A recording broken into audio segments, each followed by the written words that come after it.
नमस्कार, मैं अभिषेक कुमार आप सभी का स्वागत करता हूं रेलवे कैंपस यूट्यूब चैनल पे। तो चलिए एलपी सीबीटी 2 में आप सभी को पता है basic science and engineering drawing पढ़ना है, जहां से आपको 50 मार्क्स या कहा जाए तो 50 क्वेश्चन आपके एग्जामिनेशन में बनने वाले हैं। तो सबसे पहले इसमें हम लोगों ने इन्वायरमेंट चैप्टर को खत्म कर लिया है। इस इन्वायरमेंट में अगर बात किया जाए तो आपको 3 से 4 क्वेश्चन आपको पूछे जाएंगे। इसमें हम लोगों ने पूरा बेसिक टू एडवांस लेवल पे सारी चीज़ों को ख़त्म कर लिए हैं और साथ के साथ हमने पूरा का पूरा पीवाईक्यू एक्सपेक्टेड और आपके एग्जाम्पलर के क्वेश्चन भी लगा लिए हैं। तो आज से हम लोग जो स्टार्ट करने वाले हैं बेसिक इलेक्ट्रिसिटी। अब इन्वायरमेंट में एक क्लास और आएगी जिसमें मैं आपको पूरा का पूरा ओजोन का कंसेप्ट दूंगा, ठीक है, ग्लोबल वार्मिंग का कंसेप्ट दूंगा और जो भी आपको ग्रीन हाउस से रिलेटेड जो भी जानकारियां हैं, इफेक्ट हो चाहे गैसेस हो, जो आपके एग्जामिनेशन में बन सकते हैं, जो आपको इन्वायरमेंट में पढ़ना होता है, वो एक वीडियो मिल जाएगी। तो चलिए आज से हम लोग जो स्टार्ट करने वाले हैं बेसिक इलेक्ट्रिसिटी चैप्टर पढ़ने वाले हैं। इस चैप्टर का अगर वेटेज देखें तो आपके एग्जामिनेशन में कम से कम 6 से 7 सवाल आपके एग्जामिनेशन में बेसिक इलेक्ट्रिसिटी से देखने को मिलेंगे। और इन्वायरमेंट में आपने तो कवर कर लिया है पूरा का पूरा 3 से 4 क्वेश्चन। अब इससे बाहर आपको कोई भी क्वेश्चन देखने की जरूरत नहीं है, जितना हम लोगों ने कर लिया। तो अब यहाँ पे हम लोग का टारगेट है 6 से 7 सवाल बेसिक इलेक्ट्रिसिटी, और एकदम इनिशियली से स्टार्ट करेंगे, एकदम बेस से क्या इलेक्ट्रिसिटी है नहीं है आप देखेंगे भी जब। तो ये डायग्राम भी आप देख कर समझ पा रहे हैं कि हम लोग कहाँ से स्टार्ट करने वाले हैं। जो आप ये चैप्टर पढ़ने वाले हैं इलेक्ट्रिसिटी को, तो इलेक्ट्रिसिटी का जो सबसे मेन कंसेप्ट या आपको जो सबसे पहले जो इंपॉर्टेंट जानकारी चाहिए फ्री इलेक्ट्रॉन के बारे में। तो सबसे पहले अगर मुझे फ्री इलेक्ट्रॉन को समझना है तो उससे पहले भी मुझे एटम के बारे जानकारी चाहिए, जो आप लोग केमिस्ट्री में पढ़े हैं, पर कोई बात नहीं, हम लोग यहाँ डिस्कशन करेंगे। और एटम से पहले भी आपको पता होना चाहिए पदार्थ के बारे में। तो हम लोग यहाँ से चीज़ों को स्टार्ट करेंगे, देन हम लोग फ्री इलेक्ट्रॉन के पास पहुँचेंगे। और जब फ्री इलेक्ट्रॉन का कंसेप्ट समझ जाएंगे तो इसी में आप पूरा का पूरा सेमी कंडक्टर, कंडक्टर, इंसुलेटर, यानी कि सुचालक जो है आपका कंडक्टर हो गया, कुचालक इंसुलेटर हो गया, अर्धचालक जो आपका सेमी कंडक्टर है वो यहीं पे खत्म हो जाएगा। और फिर हम लोग यहाँ से इलेक्ट्रिसिटी को आगे कंटिन्यू करेंगे। तो समझ गए कैसे चीज़ें चलेगी। और एकदम नोट्स जैसा आपने इन्वायरमेंट में देखा है भाई, तो कंटेंट के लिए एकदम टेंशन नहीं लेनी है, एकदम शानदार वे में कंटेंट आपको रेडी मिलेगा, जैसे आपको दिख भी रहा होगा यहाँ पे। तो आपको यहाँ लोगो देखने को मिलेगा फोकस स्टडी विद अभी, है ना। तो ये ऑलरेडी हम लोग का अपने यूट्यूब चैनल जहाँ 1 लाख से ऊपर स्टूडेंट्स जुड़े हुए हैं, जो मेनली स्टूडेंट है वहाँ झारखंड के स्पेसिफिक एग्जामिनेशन की बातें हम लोग करते हैं वहाँ पे। तो चलिए, तो बिना देर के हुए चीज़ों को समझते हैं। यानी हमें अभी पहले समझना क्या है पदार्थ को, यानी कि मैटर को, क्योंकि हमें समझने का मेन मकसद है इसको, इसलिए क्योंकि हमें समझना कहाँ आके है, रुकना तो हमें फ्री इलेक्ट्रॉन के पास। चलिए सबसे पहले बात करते हैं इस ब्रह्मांड की। अगर हम इस ब्रह्मांड की बात कर ले, दूसरी बात मैं स्टार्ट करूं क्लास को, भाई जो लोग भी इस वीडियो को देख रहे हैं और इस चैनल पे जो लोग भी हैं, जो भी स्टूडेंट्स न्यू हैं, आप सभी इस चैनल को सपोर्ट करेंगे सब्सक्राइब करके। कंप्लीट एलपी, एनटीपीसी, जेई और ग्रुप डी की पूरी क्लासेस साइंस, मैथ्स, रीजनिंग की यहाँ दी जा रही हो, एकदम सुपर्ब कंटेंट।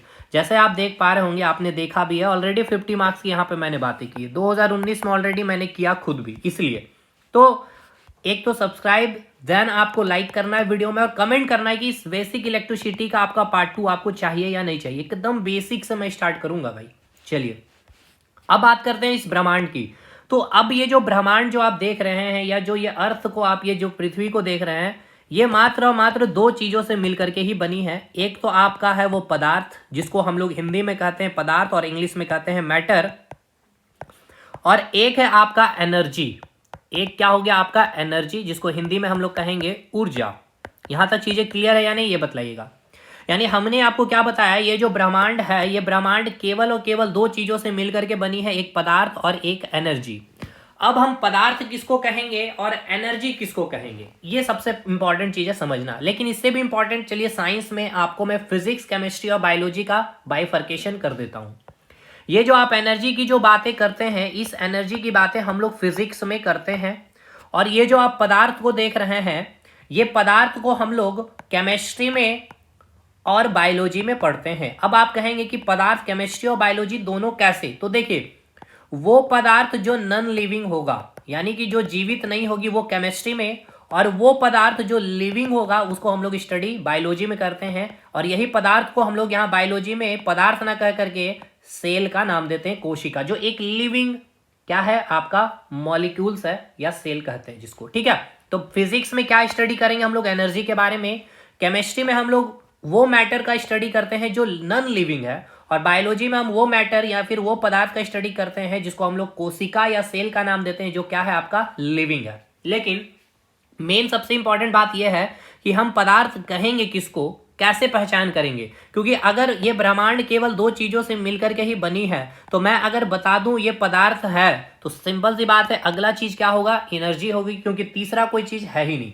तो पदार्थ किसको कहेंगे, तो बोलचाल की भाषा में हम ये बोल देते हैं कि जो भी चीजें हमें अपने आंखों से दिख रही होती है हम उसे पदार्थ कहते हैं। जैसे कि आप अपने रूम में अपने पास बुक को देख रहे हैं तो वो पदार्थ हो गया, आपके आसपास में चेयर होंगे, टेबल होंगे, बेड होंगे, ये सभी पदार्थ हैं। लेकिन ये एग्जैक्ट डेफिनेशन नहीं होता है। क्यों नहीं होता, इसको कंसेप्ट को समझिए।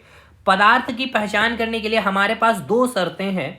अगर ये दो शर्तें अगर फुलफिल हो रही है तभी आप उसको पदार्थ कहेंगे। वो दो शर्त ये है, पहला कि वो जो भी ऑब्जेक्ट है उसका अपना भार होना चाहिए, यानी उसका अपना क्या होना चाहिए, कुछ द्रव्यमान होना चाहिए। दूसरा, वो कुछ ना कुछ स्पेस को ऑक्युपाई कर रहा होगा। स्पेस को ऑक्युपाई करना मतलब स्थान छेकती होगी, तो ही उसको हम क्या कहेंगे, पदार्थ कहेंगे। अगर ये दो चीज अगर आपको देखने को मिलती है, एक तो आपका क्या होगा, उसका अपना भार होगा, मास होगा, और दूसरा अगर वो स्पेस ऑक्युपाई, स्थान छेक रही है, तो आप उसको क्या कहेंगे, पदार्थ कहेंगे। जैसे एक एग्जांपल मैं दे रहा हूं, आपके पास पेन है, ठीक है, ये आपका एक पेन हो गया। अब इस पेन की अगर मैं बात कर लूं तो पेन क्या पदार्थ है या एनर्जी है, ठीक है ना, क्योंकि मैंने क्या बोला कि ये ब्रह्मांड केवल दो चीजों से मिलकर के ही बनी है, एक आपका मैटर और एक है आपका एनर्जी। तो हम पता करेंगे कि ये पदार्थ है या नहीं। अगर ये पदार्थ नहीं होगा तो सिंपल सी बात है ये एनर्जी होगी, और अगर ये पदार्थ होगा तो ये एनर्जी नहीं होगा। तो पदार्थ है या नहीं, इसके लिए दो कंडीशन है हमारे पास, कि इसका अपना एक भार होना चाहिए। तो बिल्कुल पेन को आप जब किसी भी मेजरमेंट अगर आप टूल में रखेंगे तो कुछ ना कुछ आपको इसमें ग्राम दिखने को मिलेगा, 10 ग्राम, 20 ग्राम, कुछ भी, यानी इसका अपना मास या फिर इसका अपना भार होता है। ये पहला कंडीशन सेटिस्फाइड कर रहा है। अब इस पेन को आप कहीं भी टेबल में रख दीजिएगा तो वो इतना स्पेस जो है आपका ऑक्युपाई कर लेगा, यानी ये स्पेस को भी ऑक्युपाई कर रहा है, यानी कि स्थान को भी क्या कर रही है, ये छेक रही है, यानी ये दूसरा कंडीशन भी सेटिस्फाइड। इसलिए हम इस पेन को क्या कह सकते हैं, पदार्थ कह सकते हैं। नेक्स्ट एक और एग्जांपल लेते हैं हम लोग। जैसे आपके एग्जाम में कभी पूछा भी गया है कि एयर के बारे में, कि ये जो हवा है ये आपका पदार्थ है या फिर एनर्जी है। तो हम लोग याद करते हैं कि जो भी चीजें हमारे आसपास है जिसको हम देख सकते हैं, ठीक है, या जिसको हम छू सक रहे होते हैं, तो हवा ना तो हमें दिखती है ना ही छू सकते हैं, तो इसलिए हम इसको क्या कहते हैं कि ये आपका एक एनर्जी है। लेकिन एग्जैक्ट अगर आप डेफिनेशन से जब आप देखेंगे कि उसका अपना वेट है या नहीं है, मास है या नहीं है, या स्पेस ऑक्युपाई कर रही है कि नहीं, तब आप कहेंगे कि ये तो एक पदार्थ है। तो चलिए पहले हम लोग कंडीशन सेटिस्फाइड करते हैं। पहला कंडीशन में एयर में हवा है, हवा की बात कर ले तो उसमें मास है या नहीं। देखिए आपके पास कोई एक बलून है, ये ठीक है ना, ये अभी बलून है, ये पिचका हुआ बलून है। आपने इसमें जैसे ही एयर डाला तो ये बलून क्या हो गया, इस प्रकार से फूल सा गया था, ठीक है। तो अब ये बलून का कुछ ना कुछ मिलीग्राम में वेट हो गया, यस, यानी कि इसका अपना मास किस कारण हुआ, जब आपने एयर को डाला तब, यानी एयर के कारण इसका मास इंक्रीज हो गया। दूसरा, ये जो इतना सा स्पेस ऑक्युपाई किया था, अब बलून देखिए इतना स्पेस ऑक्युपाई कर रहा है, यानी स्थान भी छेक लिया, किस कारण, जब आपने इसमें एयर डाला। तो यानी एयर दोनों कंडीशन को सेटिस्फाइड किया, एक तो मास को भी और दूसरा स्पेस ऑक्युपाई भी कर रहा है। इसलिए आपकी जो एयर है जिसको आप देख नहीं सकते, छू नहीं सकते हैं, लेकिन ये क्या होता है आपका, फिर भी पदार्थ होता है। तो अब आप ये समझ लिए कि पदार्थ हम कैसे पहचान करेंगे और एनर्जी की पहचान कैसे करेंगे। फिजिक्स में हम पढ़ते क्या, एनर्जी, यानी कि आप जो आज चैप्टर स्टार्ट किए हैं बेसिक इलेक्ट्रिसिटी, तो बेसिक इलेक्ट्रिसिटी को आप फिजिक्स में इसलिए पढ़ते हैं कि ये जो इलेक्ट्रिसिटी है, ये जो विद्युत धारा है, ये आपकी क्या है, एक एनर्जी है, ना कि ये एक मैटर है। करंट जो है, करंट का क्या कोई मास होता है, कभी आपने सुना है, नहीं सुना। क्या वो स्पेस ऑक्युपाई कर रहा था, नहीं। हाँ, आप बोलेंगे सर जो वायर है उस वायर से वो करंट जो फ्लो कर रहा है, तो भाई ये वायर स्पेस ऑक्युपाई कर रहा है, ना कि करंट। इसलिए ना तो ये स्पेस ऑक्युपाई कर रहा है, ना ही इसका अपना कोई मास है। इसीलिए करंट हम एनर्जी में, या फिर इसलिए कहे तो हम लोग फिजिक्स में क्या पढ़ते हैं, एनर्जी के बारे में। पूरा ओवरऑल कंसेप्ट क्लियर हो गया मैटर के बारे में, ठीक है। यानी अब हमको ये समझ में आ गया कि ये मैटर है क्या। चलिए अब बात करते हैं इस मैटर को और भी चीजों को समझते हैं, क्योंकि हमें पहुंचना है एटम के पास एंड देन फ्री इलेक्ट्रॉन के पास। तो ये जो मैटर है या जो ये पदार्थ है, ये बनी किससे होती है? तो ये बनी होती है छोटे छोटे पार्टिकल से मिलकर के बने होते हैं, छोटे छोटे पार्टिकल से। छोटे छोटे पार्टिकल से मतलब कि ये छोटे छोटे कणों से मिल करके क्या होते हैं? बने होते हैं। अब समझिएगा, जैसे ये आपने पेन का एग्जांपल लिया, पेन को ही लेकर चलेंगे, तो ये पेन जो आप देख रहे हैं, आप अपने जो आंखों से देख पा रहे हैं, क्या ये पेन एग्जैक्ट ऐसे बना होता? नहीं, क्योंकि ये पेन क्या है? एक पदार्थ है। अगर ये पदार्थ है तो ये छोटे छोटे पार्टिकल से मिलकर के इस प्रकार से, जब आप माइक्रोस्कोप से देखेंगे ना, तो वो छोटा छोटा पार्टिकल आपको इस प्रकार से दिखेगा। यानी कि ये जो पेन आपको पूरा कंटिन्यू दिख रहा होता है ना, वो पेन में आपको ऐसे छोटे छोटे पार्टिकल यानी कि कंटिन्यू स्ट्रक्चर में आपको पेन नहीं दिखेगा। कब? वो आप जब माइक्रोस्कोप में देखेंगे तब, वो भी अच्छा खासा अच्छे हाई क्वालिटी का अगर आप माइक्रोस्कोप यूज करेंगे तभी आपको ये छोटा छोटा पार्टिकल्स आपको दिखाई पड़ेगा। क्योंकि हमारे आंखें इतनी, ये साइज इसकी इतनी छोटी होती है कि हमारे आंखें इसको देख नहीं पाते, और हमें ये पूरा पेन जो होता है एक कंटिन्यू मैनर में दिखता है, लेकिन ये कंटिन्यू होता नहीं है, यहाँ पे डिसकंटिन्यूटी होती है, क्योंकि एक पार्टिकल यहाँ होता है, एक पार्टिकल यहाँ होता है, एक पार्टिकल यहाँ होता है। लेकिन हमारे आंखें इतनी छोटी होती है कि ये पार्टिकल और ये पार्टिकल का जो ये गैप है, इस गैप को हम लोग क्या करते हैं? डिफ्रेंशिएट नहीं कर पाते हैं, और हमें ऐसा लगता है कि ये पार्टिकल सटा हुआ है, और ये एक पार्टिकल को इतना बड़ा हम लोग ले लेते हैं, क्योंकि हमारी आंखें बड़ी चीजें ही देख पाते हैं, तो हमें लगता है कि ये कंटिन्यू, लेकिन ये कंटिन्यू नहीं है, इसमें ऐसे छोटे छोटे कई सारे पार्टिकल्स है। लेकिन ये कब दिखाई पड़ेगा? जब हम माइक्रोस्कोप से देखेंगे तब। यानी पदार्थ जो है छोटे छोटे पार्टिकल से, यानी कि छोटे छोटे कणों से मिलकर के बने होते हैं। ये इतने छोटे कण होते हैं जिसको हमारी आंखें या आपकी आंखें क्या कर पाएगी? इसे देख नहीं सकती है। ये चीजें क्लियर हो गई। यानी कि पदार्थ क्या है, या फिर कोई भी चीज जो अपना मास रखता है और जो स्थान छेक रहा है, जैसे कि आपके पास कॉपी ही है, तो ये भी अब भाई इसका अपना कोई मास है, वेट फील होता है ना उसका, और इतना कहीं भी आप रख दिए तो स्पेस ऑक्युपाई कर ले, यानी ये क्या हो गया? आपका एक पदार्थ हो गया। अगर ये पदार्थ हो तो ये भी क्या बना होगा? ऐसे छोटे छोटे पार्टिकल से मिलकर के बने होंगे। तो ये जो छोटे छोटे जो पार्टिकल्स थे, ये जो छोटा सा पार्टिकल जिसको हम कण कह रहे हैं या फिर जो पार्टिकल कह रहे हैं, जैसे कि कोई बेबी का जन्म होता है तो उसका नामकरण किया जाता है, उसी प्रकार इस पार्टिकल का नामकरण जो करते हैं उसको हम लोग कह देते हैं परमाणु। यानी कि हम उसको क्या कह देते हैं? हम उसको एटम का नाम देते हैं। कहने का क्या मतलब है समझिएगा।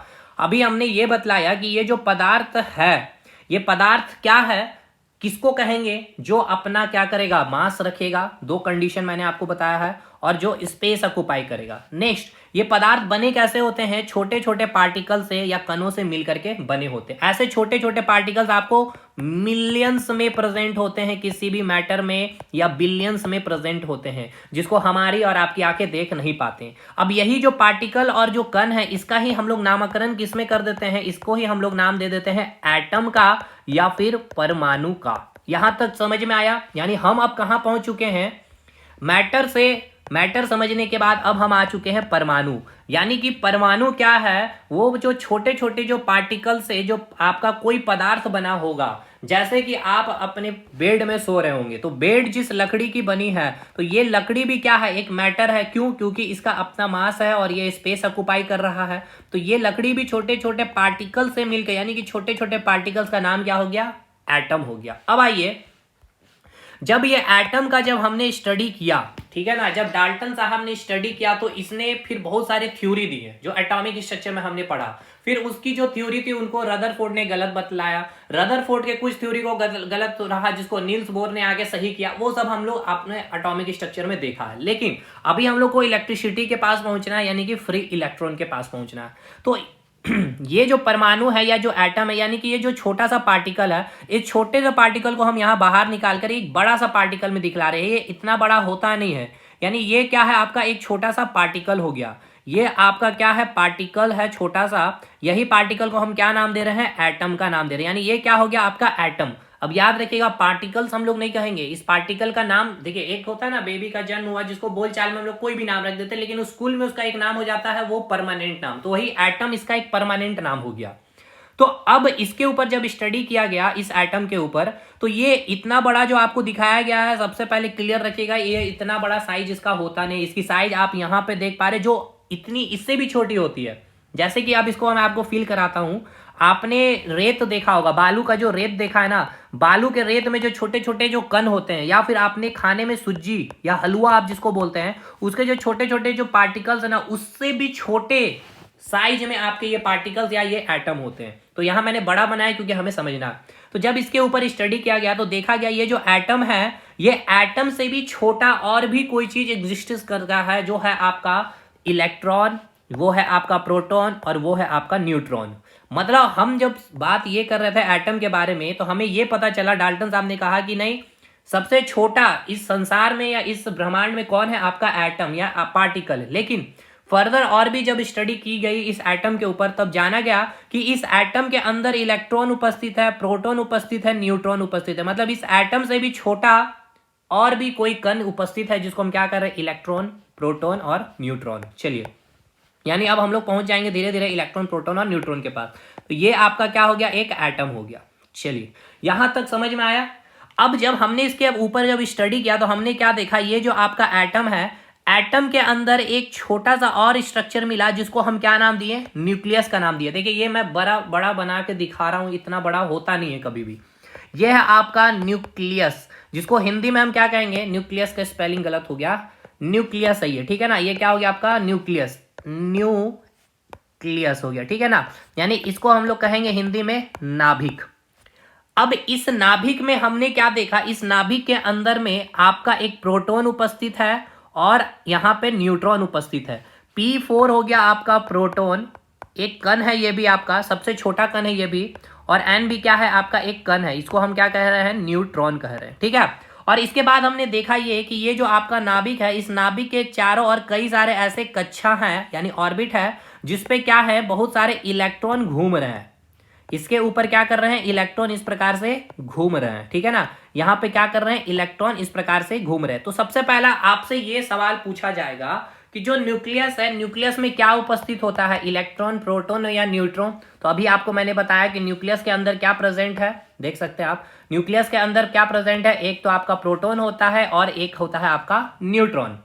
और इस एटम के अंदर जो उसके चारों ओर, यानी कि किसके चारों ओर, इस न्यूक्लियस के चारों ओर, ध्यान देना, ये जो आपका न्यूक्लियस है, इस न्यूक्लियस के चारों ओर कौन घूम रहा होता है, ये आपका इलेक्ट्रॉन।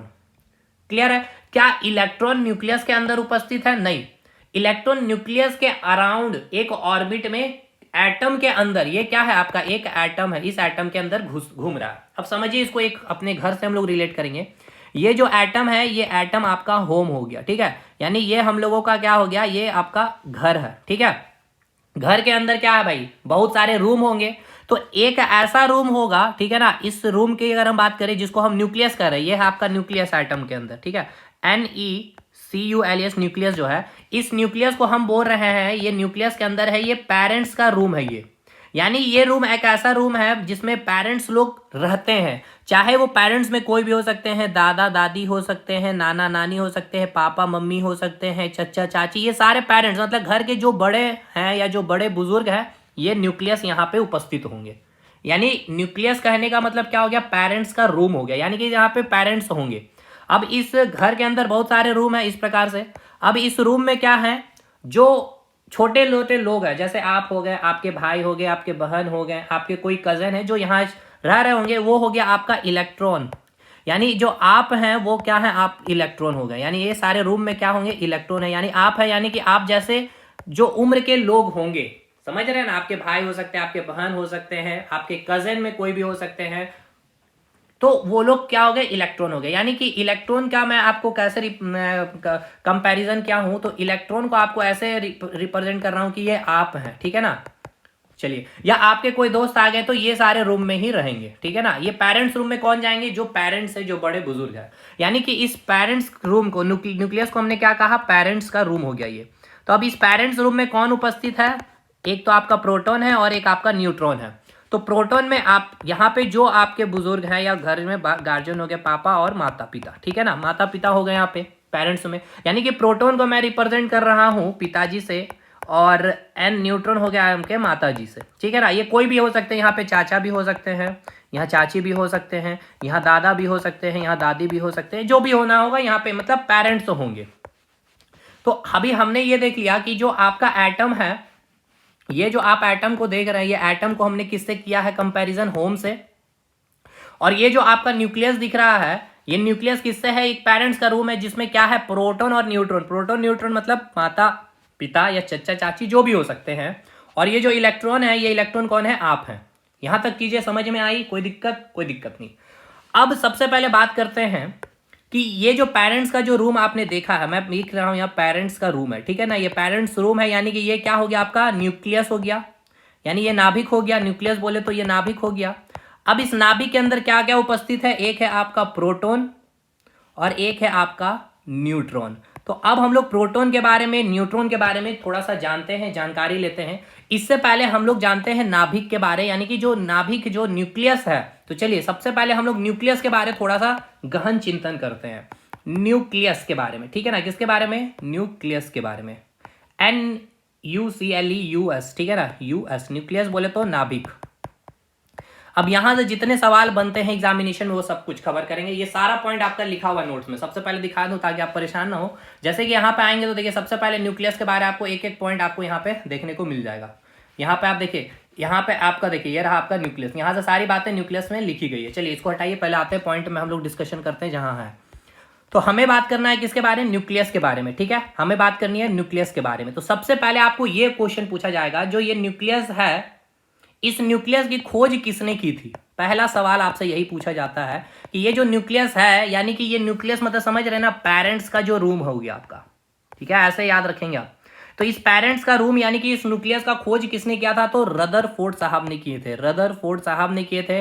डेट के साथ याद रखिएगा, डेट भी एग्जाम में पूछा है रेलवे में, 1911, ठीक है ना। कब किया गया था? 1911 में किया गया था। 1911 में किसका खोज किया गया था? न्यूक्लियस के खोज की गई थी। दूसरा, अब इस न्यूक्लियस में क्या उपस्थित होता है? इलेक्ट्रॉन उपस्थित होता है या प्रोटॉन उपस्थित होता है? तो आपको पता होना चाहिए इस न्यूक्लियस के अंदर क्या उपस्थित होता है? प्रोटॉन, जिसको हम रिप्रेजेंट करते हैं स्मॉल p से, और क्या उपस्थित होता है आपका? न्यूट्रॉन, जिसको हम लोग स्मॉल n से रिप्रेजेंट करते हैं। यहां तक क्लियर है? ठीक है। अगर इलेक्ट्रॉन की बात की जाए तो ये जो इलेक्ट्रॉन है, इलेक्ट्रॉन कहने का मतलब क्या है? स्मॉल e, यानी कि आप जो है ये क्या करता है? इस न्यूक्लियस के चारों ओर, देखिए ये जो न्यूक्लियस है इसके चारों ओर इलेक्ट्रॉन घूम रहा होता है ना, ये सारे, यानी कि इस पेरेंट्स के रूम के चारों ओर क्या है? सारे अदर रूम बने हुए हैं। तो इलेक्ट्रॉन क्या करता है? इलेक्ट्रॉन नाभिक के चारों ओर चक्कर लगाती है, ठीक है ना। इलेक्ट्रॉन क्या करता है? Electron revolves around the nucleus. मैं लिख दे रहा हूं, electron revolves around the nucleus. ये सब मैं इतना लिखना नहीं चाह रहा क्योंकि ये ऑलरेडी नोट्स में लिखा हुआ, हमें चीजों को समझ लेना यहाँ पे, क्योंकि लिखने का काम नोट्स में लिखा गया। तो अगर बात किया जाए सबसे पहले इलेक्ट्रॉन की, तो इलेक्ट्रॉन समझ में आ गया। इलेक्ट्रॉन क्या है? नाभिक के चारों ओर घूम रही होती है। और न्यूक्लियस जो नाभिक है, जो पेरेंट्स का रूम है, वहां क्या उपस्थित है? प्रोटॉन और न्यूट्रॉन। प्रोटॉन मतलब पी से पिताजी, एन से माताजी हो गया न्यूट्रॉन। चलिए, इलेक्ट्रॉन क्या है? आप है। अब आपसे एक और सवाल पूछा जाता है कि ये जो नाभिक है आपका, ये नाभिक कौन सा चार्ज होता है? नाभिक के ऊपर कौन सा चार्ज होता है? पॉजिटिव चार्ज होता है, ठीक है ना, पॉजिटिव चार्ज होता है या फिर नेगेटिव चार्ज होता है? ये आपका सवाल बनता है यहाँ से। तो इसको हम लोग समझते हैं, लेकिन यहाँ पे अभी आप जान लीजिए, यह भी हम आपको समझाओगे। न्यूक्लियस जो होता है ये पॉजिटिवली चार्ज होता है, यानी कि धनावेशित होते हैं। क्या होते हैं? धनावेशित होते हैं, धनावेशित होती है, यानी कि पॉजिटिवली चार्ज होते हैं। यानी क्या होता है आपका? ये पॉजिटिवली चार्ज होता है। ये कैसे होता है अब इसके ऊपर भी हम लोग बात करेंगे। सबसे पहले अभी हम लोग जान लेते हैं प्रोटॉन के बारे में, तब आपको समझ में आएगा कि ये कैसे पॉजिटिवली चार्ज होता है। देखिए, ये जो प्रोटॉन है यानी कि स्मॉल p से जिसको रिप्रेजेंट कर रहे थे, यानी कि ये नाभिक के अंदर उपस्थित होता है, यानी ये हो गया आपके पिताजी, दादाजी, नाना जी, चाचा जी, ये जो पेरेंट्स है वो। तो प्रोटॉन के ऊपर एक बात सबसे पहले आपको समझना होगा चार्ज के बारे में। चार्ज का एक कंसेप्ट मैं दूंगा। चलिए, चार्ज का कंसेप्ट लेने से पहले यहां से ही हम लोग स्टार्ट करते हैं। जो प्रोटॉन है आपका, प्रोटॉन का खोज किसने किया? ये आपसे एग्जाम में पूछा जाता है। डिस्कवर्ड किसने किया था? प्रोटॉन का डिस्कवर्ड किसने किया था? तो एक ट्रिक आपको याद होगा, ईट पर नाच, ठीक है ना। पर से पी से प्रोटॉन, रा से रदरफोर्ड, ठीक है। तो रदरफोर्ड या फिर गोल्डस्टीन, दोनों नाम आपको याद रखना होगा। तो किसने खोज किया था? रदरफोर्ड ने। या एग्जाम में ऑप्शन गोल्डस्टीन मिलेगा तो गोल्डस्टीन ही टिक करके आएंगे, इतना इसमें दिमाग नहीं लगाना। तो रदरफोर्ड या फिर गोल्डस्टीन, ये सब चीज नोट्स में लिखा हुआ है। दूसरा सवाल, अच्छा ये कब डिस्कवर्ड किया गया? 1920। ये एकदम डेट याद रखेंगे, इलेक्ट्रॉन, प्रोटॉन, न्यूट्रॉन और आपका न्यूक्लियस का। इसके बाद ये जो प्रोटॉन है, इस प्रोटॉन का अपना एक मास होता है। इसका मास भी आपको याद रखना, मास डायरेक्ट नहीं पूछेगा, आपको अरेंज करने के लिए बोला जाता है। तो इसका मास होता है, प्रोटॉन का कितना मास इसका होता है? 1.672 10⁻⁻27 kg होता है। अब इस प्रोटॉन के ऊपर एक चार्ज होता है। अब ये चार्ज क्या होता है उसको समझिएगा। देखिए, प्रोटॉन के ऊपर चार्ज कितना होता है 1.6 इंटू 10⁻⁻19 कूलाम, ठीक है ना, कितना होता है -19 कूलाम। अब इसको समझिए कि ये चार्ज, इसको हम क्यों से रिप्रेजेंट करते हैं, आखिर ये चार्ज होता क्या, इसको समझिए एक बार। देखिए चार्ज की, जब हम लोग चार्ज अभी आगे पढ़ने वाले इस इलेक्ट्रिसिटी में, चार्ज को हम लोग क्यों से रिप्रेजेंट करते हैं, इसका फॉर्मूला होता है NE। इसको हम लोग पूरा डिटेल पढ़ने वाले, क्योंकि यहां से आपके न्यूमेरिकल पूछे जाते हैं। लेकिन पहले समझिए कि चार्ज होता क्या है। चार्ज एक प्रॉपर्टी है। चार्ज क्या है आपका, एक प्रॉपर्टी है, एक गुण है। चार्ज क्या है, एक प्रॉपर्टी है, एक गुण है, जिसके कारण किसी भी मैग्नेटिक फील्ड के आसपास, देखिए अगर यहां पे मान के चलते हैं कि यहां पर मैग्नेटिक फील्ड है, ठीक है ना, यहां पे क्या है आपका मैग्नेटिक फील्ड है, कोई एक ऐसा पार्टिकल है जो चार्ज पार्टिकल है, पॉजिटिवली चार्ज है, यानी कि इसके ऊपर पॉजिटिव चार्ज है, या फिर इसके ऊपर नेगेटिव चार्ज है, ये यहां पर है, तो यहां पे कोई भी फोर्स इसके ऊपर काम नहीं करेगा, ना ही इसके ऊपर काम करेगा। लेकिन अगर ये यहां आ गया, इस मैग्नेटिक फील्ड के अंदर जैसे ही ये आ गया, ये बॉडी जो एक चार्ज बॉडी है, तो चार्ज करता क्या है, एक ऐसी प्रॉपर्टी होती है, एक ऐसी गुण होती है, जिसके कारण जो चुंबकीय क्षेत्र में, अगर वो, या उस चुंबकीय क्षेत्र के आसपास भी अगर वहां से वो गुजरती है, तो एक बल का अनुभव किया जाता है, ठीक है ना। और वही बल जो होगा उसको हम क्या कहते हैं, मैग्नेटिक फोर्स का नाम देते हैं। तो जब भी, समझ में आया ना क्या है यहाँ पे, कि अगर कोई भी बॉडी जो चार्ज बॉडी है, चार्ज मतलब क्या है, चार्ज का मतलब है एक गुण है, जो किसी भी मैग्नेटिक फील्ड के आसपास से अगर गुजरेगी, तो उस चार्ज के कारण उस मैग्नेटिक फील्ड के आसपास में गुजरने से वहां पर एक बल का अनुभव किया जाएगा। तो किसी भी मैग्नेटिक फील्ड में अगर ये प्रोटॉन, क्योंकि प्रोटॉन के पास मैंने क्या बताया, एक चार्ज है कितना 1.6 10⁻⁻19 कूलाम, तो यहां पे अगर प्रोटॉन आ गया, तो प्रोटॉन के ऊपर कितना चार्ज है 1.6 इंटू 10⁻⁻19 कूलाम है। तो अब जैसे ही प्रोटॉन इस मैग्नेटिक फील्ड के आसपास आया, तो यहां पे एक क्या होगा, फोर्स उत्पन्न होगा, ठीक है ना। क्यों, क्योंकि इसके ऊपर क्या है, चार्ज है। लेकिन अब प्रोटॉन के ऊपर कौन सा चार्ज होता है, पॉजिटिव चार्ज होता है। तो एक सवाल आपको याद रखना है कि इसका नेचर कैसा है। तो सबसे पहले याद रखिएगा, पॉजिटिव कौन सा, प्रोटॉन के ऊपर कौन सा चार्ज, तो पॉजिटिव चार्ज होता है। तो ये भी आपको याद रखना है, P फॉर प्रोटॉन और P फॉर पॉजिटिव, ये ऐसे याद रखना। तो इसके ऊपर कौन सा चार्ज होता है, पॉजिटिव चार्ज होता है। आप ऐसे भी इसको ऐसे लिख सकते हैं। लेकिन ये पॉजिटिव मतलब, कहने का मतलब ये नहीं है कि इसके ऊपर चार्ज प्लस 1.6 10⁻⁻19 कूलाम है, ये नहीं है भाई। पॉजिटिव चार्ज मतलब ये नहीं है, इस प्रोटॉन के ऊपर चार्ज इतना है, समझ में आया ना, इसके ऊपर चार्ज इतना है, लेकिन इसके ऊपर चार्ज कैसा है, इसका नेचर क्या है, पॉजिटिव है, समझ में आया। तो ये जो साइन है पॉजिटिव और नेगेटिव, ये क्या बताता है, इसकी नेचर को बतलाता है। उसी प्रकार जब आप इलेक्ट्रॉन की बात करते हैं, अब हम लोग इलेक्ट्रॉन की बात करते हैं। इलेक्ट्रॉन क्या है, आप और हम है, जो क्या है, पेरेंट्स के बगल में जितने भी रूम है वहां स्थित होते हैं, यानी कि जो न्यूक्लियस है या पेरेंट्स का जो रूम है, उसके ही चारों तरफ घूम रहे होते हैं। तो सबसे पहला सवाल कि इस इलेक्ट्रॉन का खोज किसने किया, तो ईट पर नाच, तो ई से इलेक्ट्रॉन, टा से क्या हो जाएगा, जे थॉमसन। तो इसका खोज किसने किया है, जे थॉमसन ने किया। किसने किया है, जे थॉमसन ने किया, ठीक है। किसने किया है, जे थॉमसन ने किया। कब किया था, 1897 में। पहला पॉइंट तो ये याद रखना है। इसका मास आपको याद रखना है 9.1 10⁻⁻31 kg, पूछा गया सवाल है ये सब कुछ। इसके भी ऊपर क्या होता है, चार्ज है, यानी इसका मतलब कि इलेक्ट्रॉन भी क्या है, एक चार्ज बॉडी है, यानी इसमें भी क्या है, एक प्रॉपर्टी है चार्ज वाली। चार्ज का प्रॉपर्टी क्या है कि कोई भी बॉडी अगर चार्ज होगा, तो चार्ज एक गुण है, जिसके कारण अगर आप मैग्नेटिक फील्ड के आसपास से गुजरेंगे, तो वहां पे एक बल का अनुभव करेंगे। तो चार्ज इस पे कितना है, इस पे भी चार्ज होता है सेम 1.6 10⁻⁻90 कूलाम, यानी जितना चार्ज प्रोटॉन के ऊपर होता है, उतना ही चार्ज इलेक्ट्रॉन के ऊपर ही होता है। लेकिन इसका जो नेचर है वो कैसा है, ये नेगेटिव नेचर का, यानी इसके साइन की बात की जाए तो कैसी होगी, नेगेटिव। अब समझिएगा, जैसे कि यहां पर मैग्नेटिक फील्ड है, यहां आपका प्रोटॉन है और यहां पे आपका अभी इलेक्ट्रॉन है। इस मैग्नेटिक फील्ड का अगर यहां तक इसका क्या है, ये आपका मैग्नेटिक फील्ड का क्षेत्र है, यहां तक इसका मैग्नेटिक फील्ड है। तो अभी प्रोटॉन के ऊपर कौन सा चार्ज है, पॉजिटिव चार्ज है, ठीक है। इसके ऊपर कौन सा चार्ज है, पॉजिटिव चार्ज है, और इसके ऊपर नेगेटिव चार्ज है। तो अभी देखिए मैग्नेटिक फील्ड इतना दूर तक ही है, तो अभी तो कोई भी यहाँ पे फोर्स काम नहीं करेगा। लेकिन जैसे ही ये प्रोटॉन इस यहाँ पे अगर आ गया, ठीक है, तो इसके ऊपर क्या है, पॉजिटिव चार्ज है। तो ये चार्ज के कारण यहाँ पे क्या होगा, एक फोर्स काम कर रहा होगा, मैग्नेटिक फील्ड। अब ये जो इलेक्ट्रॉन है, वैसे ही अगर ये मैग्नेटिक फील्ड के अंदर आ गया या इसके आसपास भी आ गया यहाँ पे, तो यहाँ पे क्या काम करेगा, एक फोर्स काम करेगा। समझ में आ गया।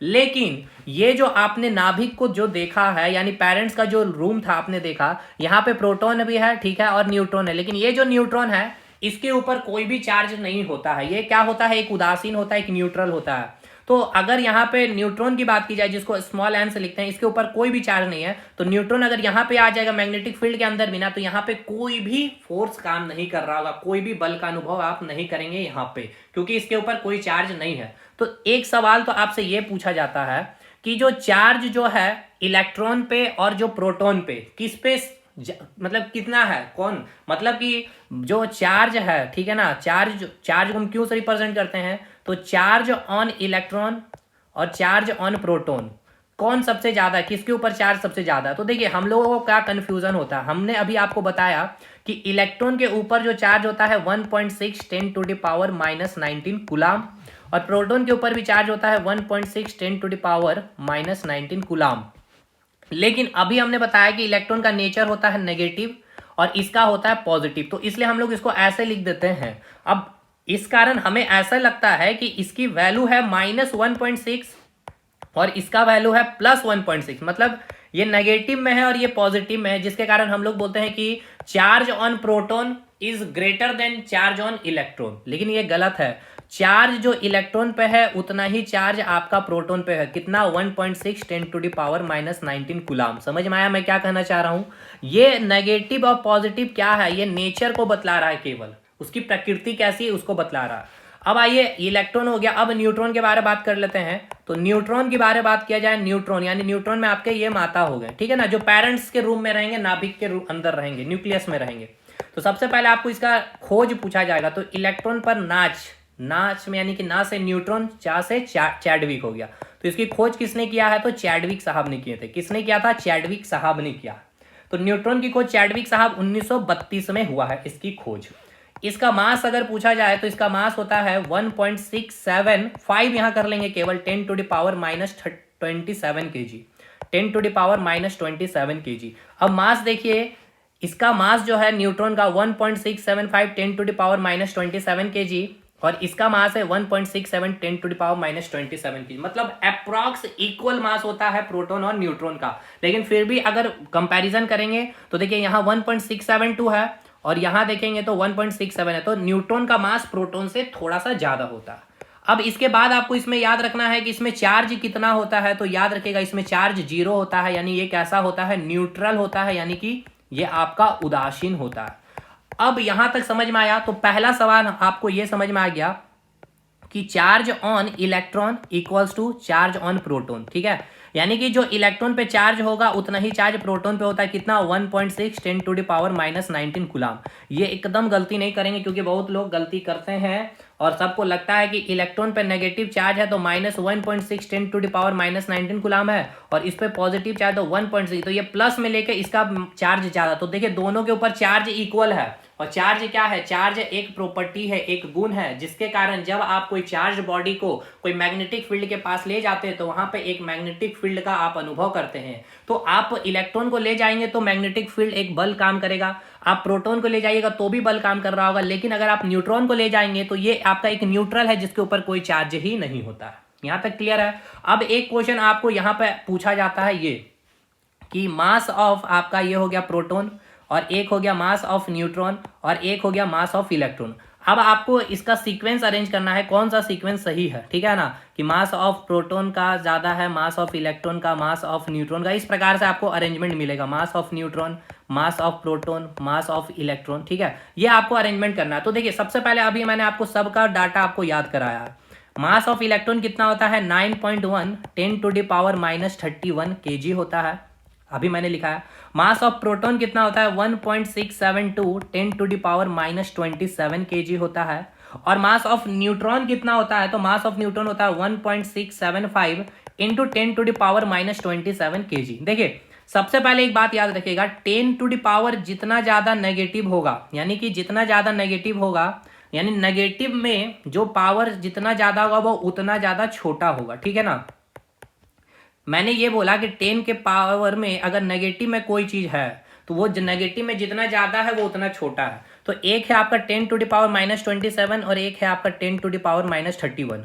तो 10 के पावर पे क्या है, दोनों नेगेटिव है, अब 27 और 31 में कौन बड़ा है? 31 बड़ा है, लेकिन नेगेटिव में जो जितना बड़ा वो उतना छोटा, तो ये बड़ा कौन हो गया आपका 10⁻27। तो देखिए यहाँ पे 10⁻27, यहाँ भी 10⁻27, और ये है आपका 10⁻31 kg, यानी ये सबसे छोटा होगा। यानी एक चीज तो क्लियर हो गया, जो मास ऑफ इलेक्ट्रॉन है वो सबसे छोटा होगा, ठीक है, सबसे छोटा होगा मास ऑफ इलेक्ट्रॉन। यहाँ पे देखिए मास ऑफ इलेक्ट्रॉन सबसे छोटा है। अब यहाँ पे देखिए 10⁻27 kg, यहाँ पे भी 10⁻27 kg। अब कंपैरिजन यहाँ से करेंगे, यानी यहाँ पे देखिए ये पॉइंट के बाद देखना है तो 675 है, और यहाँ पे देखेंगे तो 672 है। तो पॉइंट के बाद चीजें बहुत इक्वल हो जाती है, मतलब अप्रॉक्स दोनों का मास अगर देखा जाए ना, तो मास ऑफ न्यूट्रॉन का और मास ऑफ प्रोटॉन का दोनों इक्वल ही है। लेकिन फिर भी अगर कंपैरिजन करिए तो यहाँ देखिए 675 ज्यादा है थोड़ा सा 672 से, यानी कि मास ऑफ न्यूट्रॉन ज्यादा होगा, उसके बाद मास ऑफ प्रोटॉन होगा, देन मास ऑफ इलेक्ट्रॉन होगा, यानी कि ये आपका सही सीक्वेंस है। मास ऑफ न्यूट्रॉन सबसे ज्यादा, मास ऑफ प्रोटॉन और मास ऑफ इलेक्ट्रॉन। तो सबसे हल्का अगर पूछा जाएगा तो कौन होगा? ये लाइटेस्ट हो गया आपका इलेक्ट्रॉन, और सबसे भारी कौन हो गया? हैवीएस्ट तो न्यूट्रॉन हो गया। यहां तक चीजें समझ में आ गई? बिल्कुल। अब एक बात और हम लोग समझते हैं, कुछ चार्ज का जो कंसेप्ट है उस पर बात कर लेते हैं पहले, ठीक है ना। देखिए यहां जैसे नेगेटिव चार्ज है और यहां पे भी नेगेटिव चार्ज है, और यहां पे आपका पॉजिटिव चार्ज है और यहां पे आपका पॉजिटिव चार्ज है, यानी यहां नेगेटिव चार्ज और यहां पे पॉजिटिव चार्ज। तो अब नेगेटिव चार्ज, तो नेगेटिव चार्ज किसके ऊपर होता है? इलेक्ट्रॉन के ऊपर होता है, ठीक है, यहाँ पे इलेक्ट्रॉन है, यहाँ पे भी इलेक्ट्रॉन है। पॉजिटिव चार्ज किस पे होता है? प्रोटॉन के ऊपर, यहाँ पे भी प्रोटॉन के ऊपर। ये मैंने लिख दिया पॉजिटिव चार्ज, पॉजिटिव चार्ज।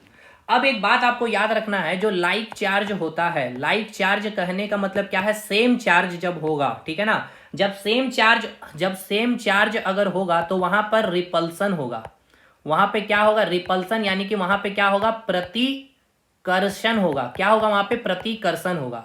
और जब दो अपोजिट चार्ज अगर मिलेंगे, दो अपोजिट चार्ज मिलेगा तो वहां पे क्या होगा? अट्रैक्शन होगा। वहां पे क्या होगा? आकर्षण होगा। समझ में आया? नहीं आया? कोई नहीं। देखिए यहां पे देखते हैं, यहां पे कौन सा चार्ज है? इलेक्ट्रॉन के ऊपर नेगेटिव चार्ज है, और इस इलेक्ट्रॉन के ऊपर नेगेटिव चार्ज है। तो यहां पे देखिए लाइक चार्ज हो गया ना, सेम चार्ज हो गया, लाइक चार्ज हो गया, तो यहां पे क्या होगा? रिपल्सन हो गया, यानी कि यहां पे ये इलेक्ट्रॉन इधर भागेगा, ये इलेक्ट्रॉन इधर भागेगा। सेम इस केस में भी अगर आप देखेंगे तो ये प्रोटॉन के ऊपर कौन सा चार्ज है? Positive charge. इस प्रोटॉन के ऊपर कौन सा चार्ज है? Positive charge. तो लाइक चार्ज हो गया, सेम चार्ज है, तो यहाँ पे क्या होगा? प्रतिकर्षण होगा। तो यहाँ पे क्या हो गया? रिपल्सन। ये दोनों दूर भागेंगे। लेकिन अगर अपोजिट चार्ज मिल जाए, जैसे यहां पे हो गया आपका, जैसे कि एक इलेक्ट्रॉन है और यहां हो गया आपका प्रोटॉन, इलेक्ट्रॉन के ऊपर नेगेटिव चार्ज, ये हो गया आपका पॉजिटिव चार्ज। अब ये देखिए प्रोटॉन है, यहाँ पे पॉजिटिव चार्ज, यहां मैंने रख दिया इलेक्ट्रॉन, यहाँ नेगेटिव चार्ज। तो अब इस केस में क्या होगा? इलेक्ट्रॉन नेगेटिव और प्रोटॉन पॉजिटिव, अपोजिट चार्ज आ गया, तो यहाँ पे क्या होगा? अट्रैक्शन है, यानी दोनों क्या करेगा? एक दूसरे के पास आना चाहेगा, इस प्रकार से अट्रैक्शन होगा। यहाँ पे पॉजिटिव, यहाँ नेगेटिव, तो यहाँ पे भी क्या होगा? अट्रैक्शन काम होगा। ये कंसेप्ट क्लियर हो गया? यानी लाइक चार्जेस के बीच में क्या होता है, यानी कि सेम चार्ज अगर होगा तो वहां रिपल्सन होगा, अपोजिट चार्ज होगा तो वहां पे क्या होगा? अट्रैक्शन होगा। क्लियर है? अब देखिए यहां पे आते हैं, एक जगह चीज में मैंने आपको छोड़ के रखा था कि ये जो आपका जो न्यूक्लियस है, मैंने आपको बोला भी था कि जो न्यूक्लियस है ये क्या होता है? आपका पॉजिटिवली चार्ज होता है ना, धन आवेशित होती है। अब कैसे इसको समझिएगा, देखिए ये जो आपका न्यूक्लियस है, ये जो आपने न्यूक्लियस को देखा है, ये जो आप न्यूक्लियस को देख पा रहे हैं, इस न्यूक्लियस में क्या प्रेजेंट है? आपका प्रोटॉन प्रेजेंट है और न्यूट्रॉन प्रेजेंट है ना। जैसे इस फिगर की बात कर लीजिए, एटम है और ये आपका न्यूक्लियस है, तो इसमें क्या प्रेजेंट है? प्रोटॉन प्रेजेंट है और न्यूट्रॉन प्रेजेंट है। प्रोटॉन पे कैसा चार्ज? Positive charge. न्यूट्रॉन पे कैसा चार्ज? Zero charge. तो बताइए ये प्रोटॉन पे पॉजिटिव चार्ज है, इस पे जीरो चार्ज है, तो ये न्यूक्लियस के ऊपर कौन सा चार्ज रहेगा? पॉजिटिवली चार्ज ही रहेगा। इसलिए मैंने कहा न्यूक्लियस कैसा होता है? धन आवेशित होता है। समझ में आ गया? ये भी प्रूफ हो गया। अब चलिए, अब यहां से हम लोग चलते हैं मेन, एक और बहुत अच्छा कंसेप्ट है जहां से आपके क्वेश्चन बनते हैं, नाभिकीय बल के कंसेप्ट को हम लोग समझते हैं, क्योंकि नाभिकीय बल से भी आपका क्वेश्चन पूछा गया है एग्जामिनेशन में, जिसमें बहुत डिटेल हम लोग कर लेंगे अभी। चलिए, जैसे कि सबसे पहले अभी मैं एक एटम बना रहा हूं, ठीक है, ये हो गया एटम, यानी कि ये हो गया एटम, यानी आपका घर है, ये हो गया एटम, यानी कि होम हो गया। अब इसमें हम लोग बना रहे हैं एक न्यूक्लियस, यानी कि ये पेरेंट्स का रूम हो गया, ये हो गया आपका क्या? न्यूक्लियस, यानी कि ये हो गया आपका नाभिक, जहां पे क्या रहेगा? आपका पेरेंट्स रहेंगे, ठीक है ना। यानी यहाँ पे क्या रहेगा? प्रोटॉन रहेगा प्लस न्यूट्रॉन रहेगा। प्रोटॉन पे कैसा चार्ज? Positive charge. न्यूट्रॉन पे जीरो चार्ज। प्रोटॉन पी से प्रोटॉन, पी से पिताजी और एन से माताजी हो गए, ठीक है ना, माताजी हो गए, न्यूट्रॉन 4 हो गया माताजी। चलिए अब बात करेंगे यहाँ पे क्या है, प्रोटॉन है और यहाँ पे क्या है, न्यूट्रॉन है। यहाँ पे पॉजिटिव चार्ज है, प्रोटॉन के ऊपर पॉजिटिव, न्यूट्रॉन पे जीरो चार्ज, तो इसके पास क्या होंगे, ऐसे ऐसे करके क्या होंगे, बहुत सारे इसके ऊपर पॉजिटिवली चार्ज, यानी न्यूक्लियस पे कैसा चार्ज होगा, पॉजिटिवली चार्ज होगा, धन आवेशित होगा। अब देखिए एक एग्जाम्पल हम ले रहे हैं सोडियम का, ठीक है ना, सोडियम का, ठीक है, सोडियम का ले रहे हैं एग्जाम्पल। सोडियम के एटॉमिक नंबर 11 और एटॉमिक द्रव्यमान जो मास है वो 23 होता है। अब हमें एक बात बतलाइए, यहाँ पे नंबर ऑफ प्रोटॉन निकालिए, ठीक है ना, और यहाँ बताइए नंबर ऑफ इलेक्ट्रॉन, और बताइए नंबर ऑफ न्यूट्रॉन की संख्या कितनी है, बताइए, आपने पढ़ा है। अब समझते हैं, देखिए नंबर ऑफ प्रोटॉन कितना होता है, जितना आपका एटॉमिक नंबर है, यानी कि एटॉमिक नंबर कितना, यानी 11 प्रोटॉन है, ठीक है ना, कितना है, 11 प्रोटॉन हो गया। इलेक्ट्रॉन कितना होगा, अगर ये न्यूट्रल है, न्यूट्रल मतलब इसके ऊपर कोई भी चार्ज नहीं है, तो जितना प्रोटॉन की संख्या उतना ही इलेक्ट्रॉन की संख्या, कितना है इलेक्ट्रॉन है, 11 इलेक्ट्रॉन है। अब न्यूट्रॉन कैसे होगा, तो 23 माइनस 12 करेंगे तो कितना आ जाएगा आपका, 23 माइनस 12 में से 3 में से 2 गया 1, तो यानी कि न्यूट्रॉन की संख्या भी कितनी हो गई आपकी, 11 न्यूट्रॉन हो गया, ठीक है ना, कितना हो गया, 11 न्यूट्रॉन। यानी आपने क्या देखा कि ये जो सोडियम है, ये आपने क्या बोला, इसको सोडियम बोला, तो सोडियम क्या है, एक पदार्थ है, पदार्थ है ना भाई, क्यों है पदार्थ, क्योंकि इसका अपना एक मास है, उठाइएगा तो थोड़ा मास होगा और स्पेस ऑक्युपाई करेगा, यानी पदार्थ है। तो ये जो सोडियम आप देख रहे हैं, मान के चलते ये सोडियम है, ठीक है, तो ये सोडियम बहुत छोटे छोटे ऐसे ऐसे पार्टिकल से मिल करके बने होंगे, बने होंगे ना भाई, तो पार्टिकल से बने होंगे, यानी कि एक छोटा सा पार्टिकल का हम क्या नाम दे रहे हैं, एटम, यानी कि ऐसे छोटे छोटे कई सारे एटम्स होंगे, तो इसका एक एटम हमने बाहर निकाल लिया, ठीक है, इस सोडियम का एक एटम जब बाहर निकाले हमने, तो हमने क्या देखा, सोडियम का एक एटम में इसके एक न्यूक्लियस भी उपस्थित होगा, इस न्यूक्लियस में क्या प्रेजेंट होगा आपका, प्रोटॉन होगा और न्यूट्रॉन होगा।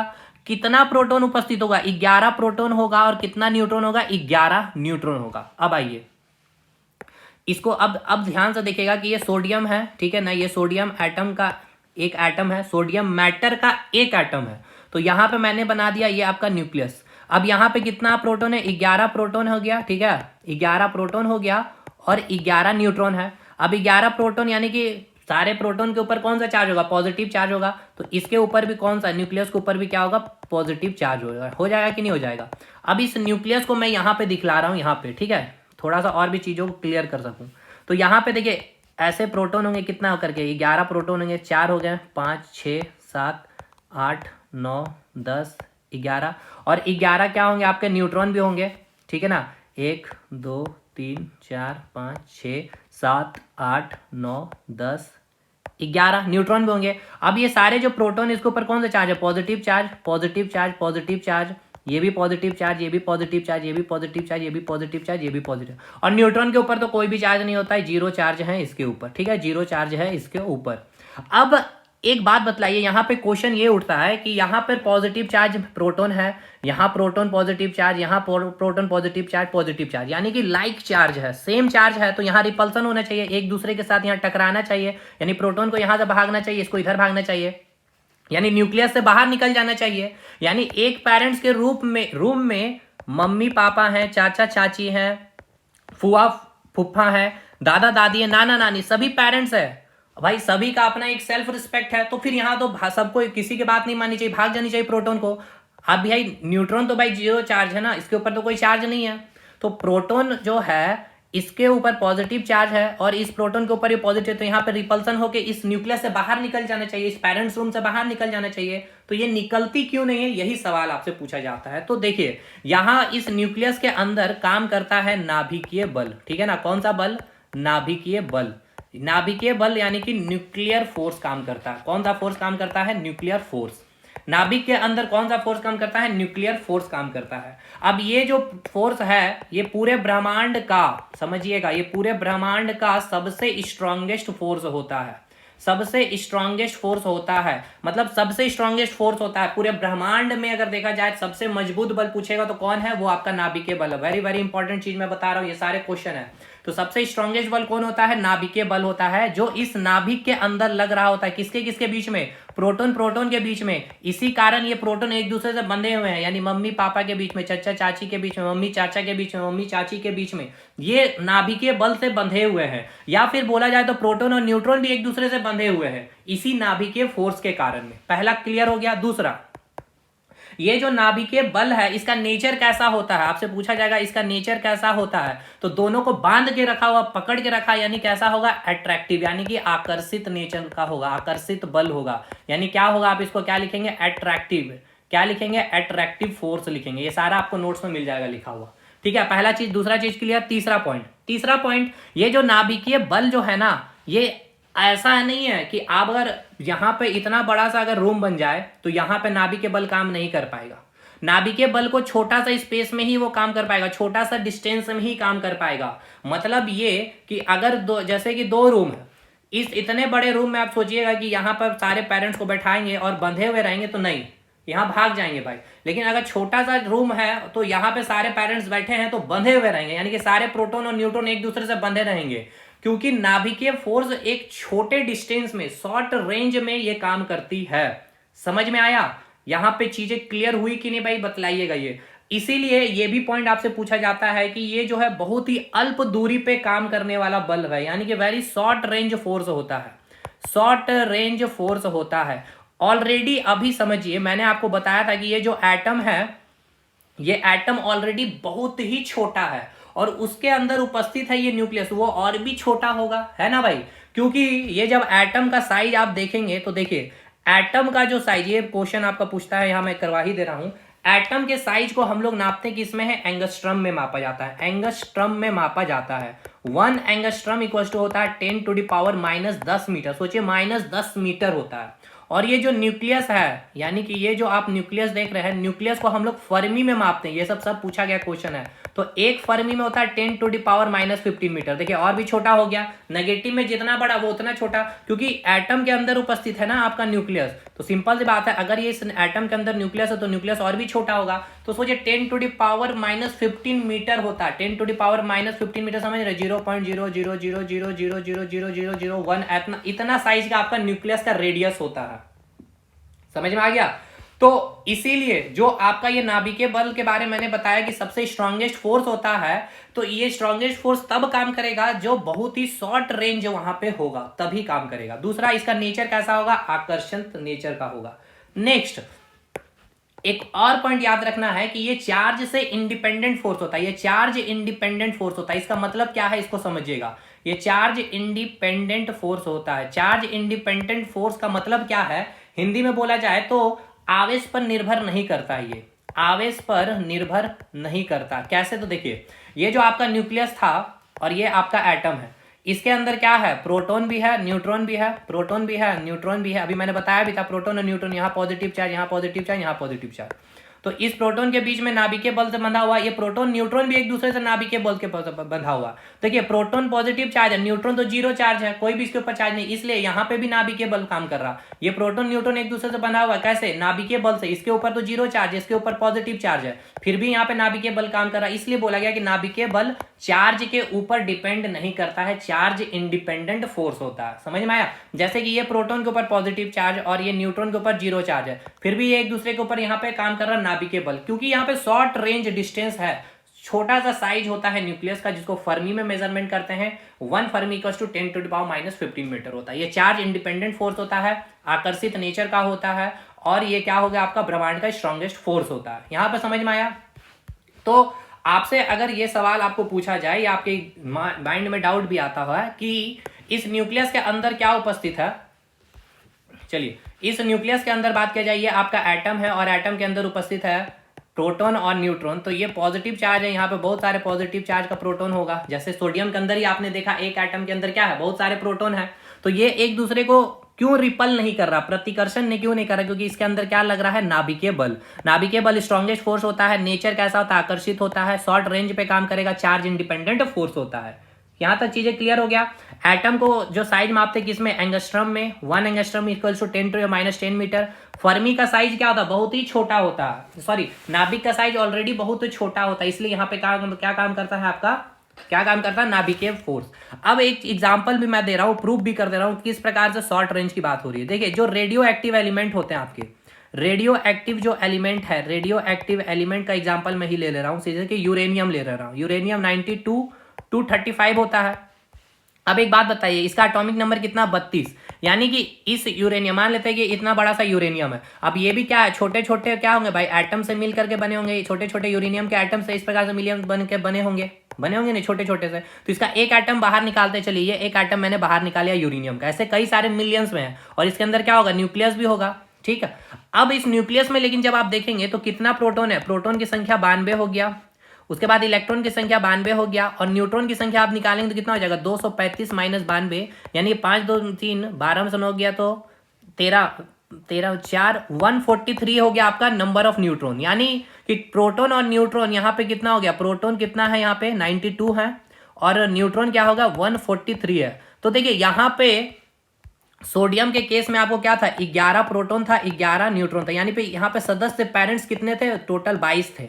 लेकिन यहाँ पे जब आप देखेंगे तो यहाँ पे पेरेंट्स अब कितना हो जाएगा, 143 प्लस 92, 3 2 5 9 4 13, और 235 लोग अब रहेंगे। तो 235 के लिए रहने के लिए आपको क्या चाहिए, जगह चाहिए, यानी न्यूक्लियस का साइज अब बड़ा हो जाएगा। अब न्यूक्लियस का साइज बड़ा हो जाने के कारण यहाँ पे जो प्रोटॉन है, यहाँ पे जो प्रोटॉन है, यहाँ पे जो प्रोटॉन है, न्यूट्रॉन है, यहाँ पे रिपेल करना स्टार्ट कर जाएंगे, भागने लगता है। इसलिए इसका, क्योंकि ये भाई इसका साइज बड़ा हो गया, अगर ये साइज बड़ा हो गया तो यहाँ नाभिकीय बल काम नहीं कर पाएगा, नाभिकीय बल या न्यूक्लियर फोर्स शॉर्ट रेंज में काम करता है। इसीलिए आपकी जो रेडियो एक्टिव एलिमेंट होती है, इसकी जो न्यूक्लियस क्या होती है, वो स्टेबल नहीं होती है।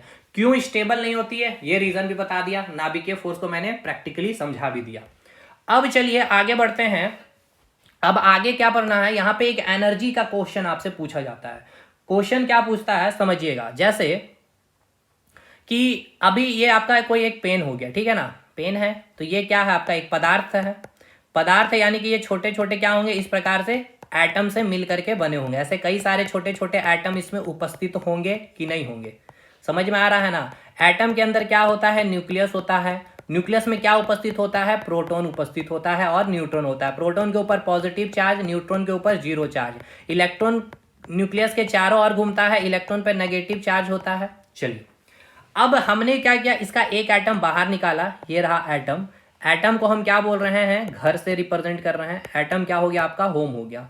और इस एटम के अंदर क्या होता है, एक न्यूक्लियस होता है, ये हो गया आपका न्यूक्लियस। अब हमने न्यूक्लियस पूरा पढ़ लिया बढ़िया से, न्यूक्लियस से कोई भी कंसेप्ट अब आपका बचा नहीं, तो न्यूक्लियस हमने पूरा अच्छे से समझ लिया।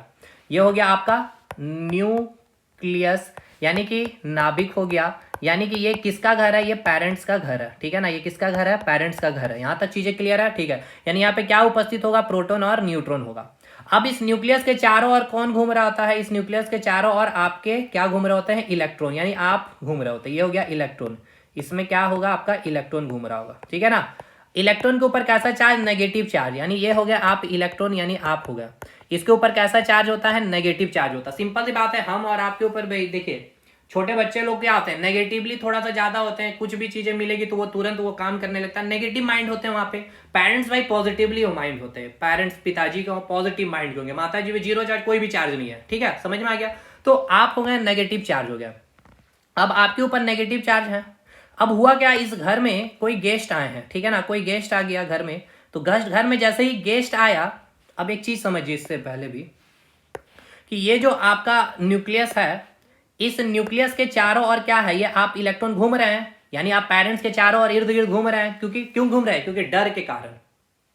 डर के कारण क्यों, अब ऐसे भी समझिए, एक डर के कारण मतलब है कि इसके ऊपर कौन सा चार्ज है, पॉजिटिव चार्ज है, ठीक है ना। इस न्यूक्लियस के ऊपर कौन सा चार्ज है, पॉजिटिव चार्ज है, क्योंकि प्रोटॉन के ऊपर कौन सा पॉजिटिव चार्ज है, और इलेक्ट्रॉन के ऊपर नेगेटिव चार्ज है, तो यहाँ अट्रैक्शन है, ठीक है ना, अट्रैक्शन है, इलेक्ट्रॉन नेगेटिव, यहाँ पे पॉजिटिव। तो इस अट्रैक्शन के कारण ही क्या होता है, इलेक्ट्रॉन इस न्यूक्लियस के चारों ओर घूम रहा होता है। यानी कि यहाँ पे चारों ओर कैसे घूम रहा है, अट्रैक्शन फोर्स के कारण। और इस घर में लिया जाए तो यहाँ पेरेंट्स के डर के कारण यह इलेक्ट्रॉन इस पेरेंट्स के रूम के चारों ओर घूम रहा है, ये कंसेप्ट हो गया। अब कोई गेस्ट जैसे ही घर आते हैं तो पेरेंट्स के रूम में जाएंगे, तो पेरेंट्स के रूम में जाने के कारण क्या हुआ, पेरेंट्स का नजर जो बच्चे के ऊपर क्या होता है, कम होता है। कम होने के कारण ये इलेक्ट्रॉन क्या करेगा, जो बाहर रूम में जो है जो बच्चा, वो क्या करेगा, निकल जाएगा बाहर घूमने के लिए। बाहर निकल गया यानी कि ये क्या हो गया, फ्री हो गया, और इसको ही हम नाम दे देते हैं फ्री इलेक्ट्रॉन। समझ में आया, नहीं आया। मैंने ये बोला कि जैसे कोई गेस्ट घर पे आ गए, घर पे आएंगे तो वो आपसे तो नहीं मिलेंगे, पेरेंट्स के रूम में जाएंगे। पेरेंट्स के रूम में जैसे गए तो यहाँ वार्तालाप होने लगा, तो आपका जो पेरेंट्स का जो था एक कनेक्शन वो कमजोर हो गया। पेरेंट्स आपके ऊपर कम ध्यान देके वो गेस्ट के ऊपर ध्यान देने लग गए, जिसके कारण बाहर रूम में जो बंदा था वो तुरंत बाहर निकल गया। उसको हम क्या कहेंगे? फ्री इलेक्ट्रॉन कहेंगे। फ्री इलेक्ट्रॉन पे देखिए अब हम लोग पहुंच रहे हैं भाई, समझिएगा। फ्री इलेक्ट्रॉन पे अब हम लोग क्या कर रहे हैं? पहुंचने वाले हैं। चलिए अब एक और फ्रेश फिगर बनाते हैं जो आपका क्वेश्चन बना था। ये क्या हो गया? आपका एटम। ये हो गया आपका एटम, या फिर इसी को आप बोलते हैं होम। और इसके अंदर क्या है? आपका एक न्यूक्लियस है, जिसको आप क्या कहते हैं? पेरेंट्स का रूम, ठीक है ना। ये हो गया आपका न्यूक्लियस, यानी कि ये हो गया आपका नाभिक, यानी ये हो गया आपका पेरेंट्स। अब इसके चारों तरफ कौन घूम रही है भाई? इसके चारों तरफ आपका इलेक्ट्रॉन घूम रहा है। इसके नाभिक के चारों ओर कौन घूम रहा है? तो इलेक्ट्रॉन घूम रहा है, ठीक है ना। इसके चारों ओर क्या है? आपके न्यूक्लियस के चारों ओर कौन घूम रहा है भाई? कौन घूम रहा है? इलेक्ट्रॉन घूम रहा है। ये न्यूक्लियस के ऊपर कौन सा चार्ज है? ये पॉजिटिव चार्ज है कि नहीं भाई? ये इसके ऊपर कौन सा चार्ज है? ये पॉजिटिव चार्ज है। न्यूक्लियस के ऊपर कौन सा चार्ज है? पॉजिटिव, क्योंकि इसके अंदर क्या ऊपर है? प्रोटॉन और न्यूट्रॉन उपस्थित है। अब क्या होता है, एक सवाल आपसे ये पूछा जाता है कि इलेक्ट्रॉन ये जो इलेक्ट्रॉन को आप देख रहे हैं इस न्यूक्लियस के चारों ओर घूम रहा है, ये इलेक्ट्रॉन भी इस न्यूक्लियस के चारों ओर घूम रहा है कि नहीं भाई? जैसे ये एटम है और ये न्यूक्लियस है, ठीक है। कलर चेंज करते हैं। ये न्यूक्लियस है, इसके चारों ओर क्या है भाई? एक मिनट भाई, इसके चारों ओर क्या है? इसके चारों ओर आपका इलेक्ट्रॉन घूम रहा है। इस न्यूक्लियस के यहाँ पे इलेक्ट्रॉन है, कोई एक इलेक्ट्रॉन यहाँ घूम रहा है, एक इलेक्ट्रॉन इस प्रकार से इसके चारों ओर परिक्रमा कर रही है। किसकी? इस न्यूक्लियस की। तो ये जो चारों ओर जो काट रही है, तो उस पर जो टोटल एनर्जी है, ठीक है ना, ये चारों ओर जो इसके चारों ओर जो परिक्रमा कर रही है इस न्यूक्लियस की, तो इसका पूछा जाता है टोटल एनर्जी क्या होगा? नेगेटिव होगा, पॉजिटिव होगा, या जीरो होगा, या इनमें से कोई नहीं। अब एक चीज समझिएगा, अगर आपको मैं बांध करके रखूं, ठीक है ना, अगर मैं आपको अपने चारों ओर बांध के रखूं तो आपके माइंड में कैसा चीज जनरेट होगा? पॉजिटिव या नेगेटिव? सिंपल सी बात है, नेगेटिव माइंड आपका बनेगा मेरे लिए। कोई भी किसी को अगर बांध के रखता है, जैसे चोर जेल में बंधा हुआ, तो उसके माइंड में कैसी चीजें बनेगी? पॉजिटिवली वो मोटिवेट होगा या डीमोटिवेट? नेगेटिव माइंड चलेगा। उसी प्रकार जैसे कि आपका ये जो आपका सूर्य है, ठीक है, इस सूर्य के चारों ओर क्या है? आपकी पृथ्वी घूम रही है। तो ये पृथ्वी भी पूछा जाएगा आपसे क्वेश्चन कि पृथ्वी जो सूर्य के चारों ओर घूम रही है, इसकी टोटल एनर्जी क्या है? नेगेटिव, पॉजिटिव या जीरो? या आपसे ऐसे भी पूछा जा सकता है, ये जो पृथ्वी है इसके चारों तरफ क्या है? आपका सैटेलाइट घूम रहा है। तो ये सैटेलाइट की एनर्जी जो पृथ्वी के चारों ओर घूम रही है वो क्या है? बंधी हुई है एक फोर्स के कारण, सेंट्रीपिटल फोर्स, याद करिए, ग्रेविटेशनल फोर्स के कारण यहाँ पे बंधा हुआ है। तो यहाँ पे क्या है? या फिर आप एक पत्थर ले लिए और इसको आप ऐसे रस्सी से बांध करके जोर से घुमाती है, गोल गोल इस प्रकार से घूम रहा है ये पत्थर, इस प्रकार से। तो ये क्या गोल गोल क्यों घूम रहा है? क्योंकि यहाँ टेंशन काम कर रहा है। तो यानी यहाँ पे बंधा हुआ एक नेगेटिव एनर्जी के कारण। तो यहाँ पे पूछा जाता है हमेशा ही इस इलेक्ट्रॉन के केस में कि इलेक्ट्रॉन जो न्यूक्लियस के चारों ओर घूम रही होती है, चक्कर काट रही होती है, टोटल एनर्जी क्या होगा? तो टोटल एनर्जी क्या होता है? नेगेटिव। क्योंकि कोई भी चीज बंधा हुआ है, इलेक्ट्रॉन क्या इस न्यूक्लियस से बंधा हुआ है, क्योंकि इसके ऊपर कौन सा चार्ज है? पॉजिटिव चार्ज है मेरे भाई। इसके ऊपर कौन सा चार्ज है? पॉजिटिवली चार्ज है इस न्यूक्लियस के ऊपर, और इलेक्ट्रॉन के ऊपर नेगेटिव चार्ज है। इसके कारण यहाँ पे अट्रैक्शन फोर्स के कारण क्या कर रहा है? इसके चारों ओर घूम रहा है, यानी एक नेगेटिव एनर्जी यहाँ पे बन रही है। यहां तक चीजें क्लियर हो गई। चलिए अब एक फ्रेज में फिगर आपको बना रहा हूं, अब यहाँ पे समझिएगा। फ्री इलेक्ट्रॉन हम लोग पहुंच चुके हैं ऑलमोस्ट। ये है आपका एटम, ठीक है। ये एक और अच्छे से फिगर बना ले रहे हैं। ये हो गया आपका एटम, यहां मैं लिख दिया हूं, ये हो गया आपका एटम, यानी कि इसको हम क्या कहेंगे? परमाणु, ठीक है। ये हो गया आपका परमाणु। अब इसके अंदर मैंने क्या बताया? आपका एक होता है न्यूक्लियस, ये हो गया आपका न्यूक्लियस, यानी ये हो गया आपका क्या? नाभिक। यानी ये क्या हो गया? आपका पेरेंट्स का रूम हो गया भाई। अब इस न्यूक्लियस के ऊपर कौन सा चार्ज, पहले ये बताइए। तो इसके ऊपर पॉजिटिव चार्ज, ठीक है ना। इसके ऊपर कौन सा चार्ज भाई? ये पॉजिटिवली चार्ज होगा। क्यों ये पॉजिटिवली चार्ज होगा? क्योंकि न्यूक्लियस के अंदर क्या उपस्थित है? न्यूक्लियस के अंदर उपस्थित है प्रोटॉन और न्यूट्रॉन। तो प्रोटॉन के ऊपर कौन सा चार्ज? Positive charge. न्यूट्रॉन के ऊपर कौन सा चार्ज? Zero charge. तो जीरो चार्ज तो कोई बात नहीं है, लेकिन प्रोटॉन के ऊपर पॉजिटिव चार्ज होने के कारण ये जो न्यूक्लियस को आप जो देख रहे हैं, ये कैसा हो जाता है? आवेशित, कैसा चार्ज हो जाता है? ये पॉजिटिवली चार्ज हो जाता है। अब इसके न्यूक्लियस के चारों ओर कौन घूम रहा है? इस न्यूक्लियस के चारों ओर कौन घूम रहा है? इस न्यूक्लियस के चारों ओर घूम रहा है, इसके अराउंड चक्कर जो काट रहा है वो कौन काट रहा है? इलेक्ट्रॉन काट रहा है। ये हो गया एक इलेक्ट्रॉन, यहाँ पे एक इलेक्ट्रॉन, इसके ऊपर नेगेटिव चार्ज, यहाँ पे नेगेटिव चार्ज, ये इलेक्ट्रॉन नेगेटिव चार्ज लेके घूम रहा है इसके चारों ओर, ठीक है। नेगेटिव है, इलेक्ट्रॉन नेगेटिवली चार्ज हो गया। यहाँ इलेक्ट्रॉन का मतलब क्या है? आप हो गए। और आपका माइंड कैसा होता है? नेगेटिव माइंड होता है। ये हो गए आप। तो यहाँ पे देखिए क्या नेगेटिव चार्ज है, यहाँ नेगेटिव चार्ज हो गया, ये नेगेटिव चार्ज हो गया।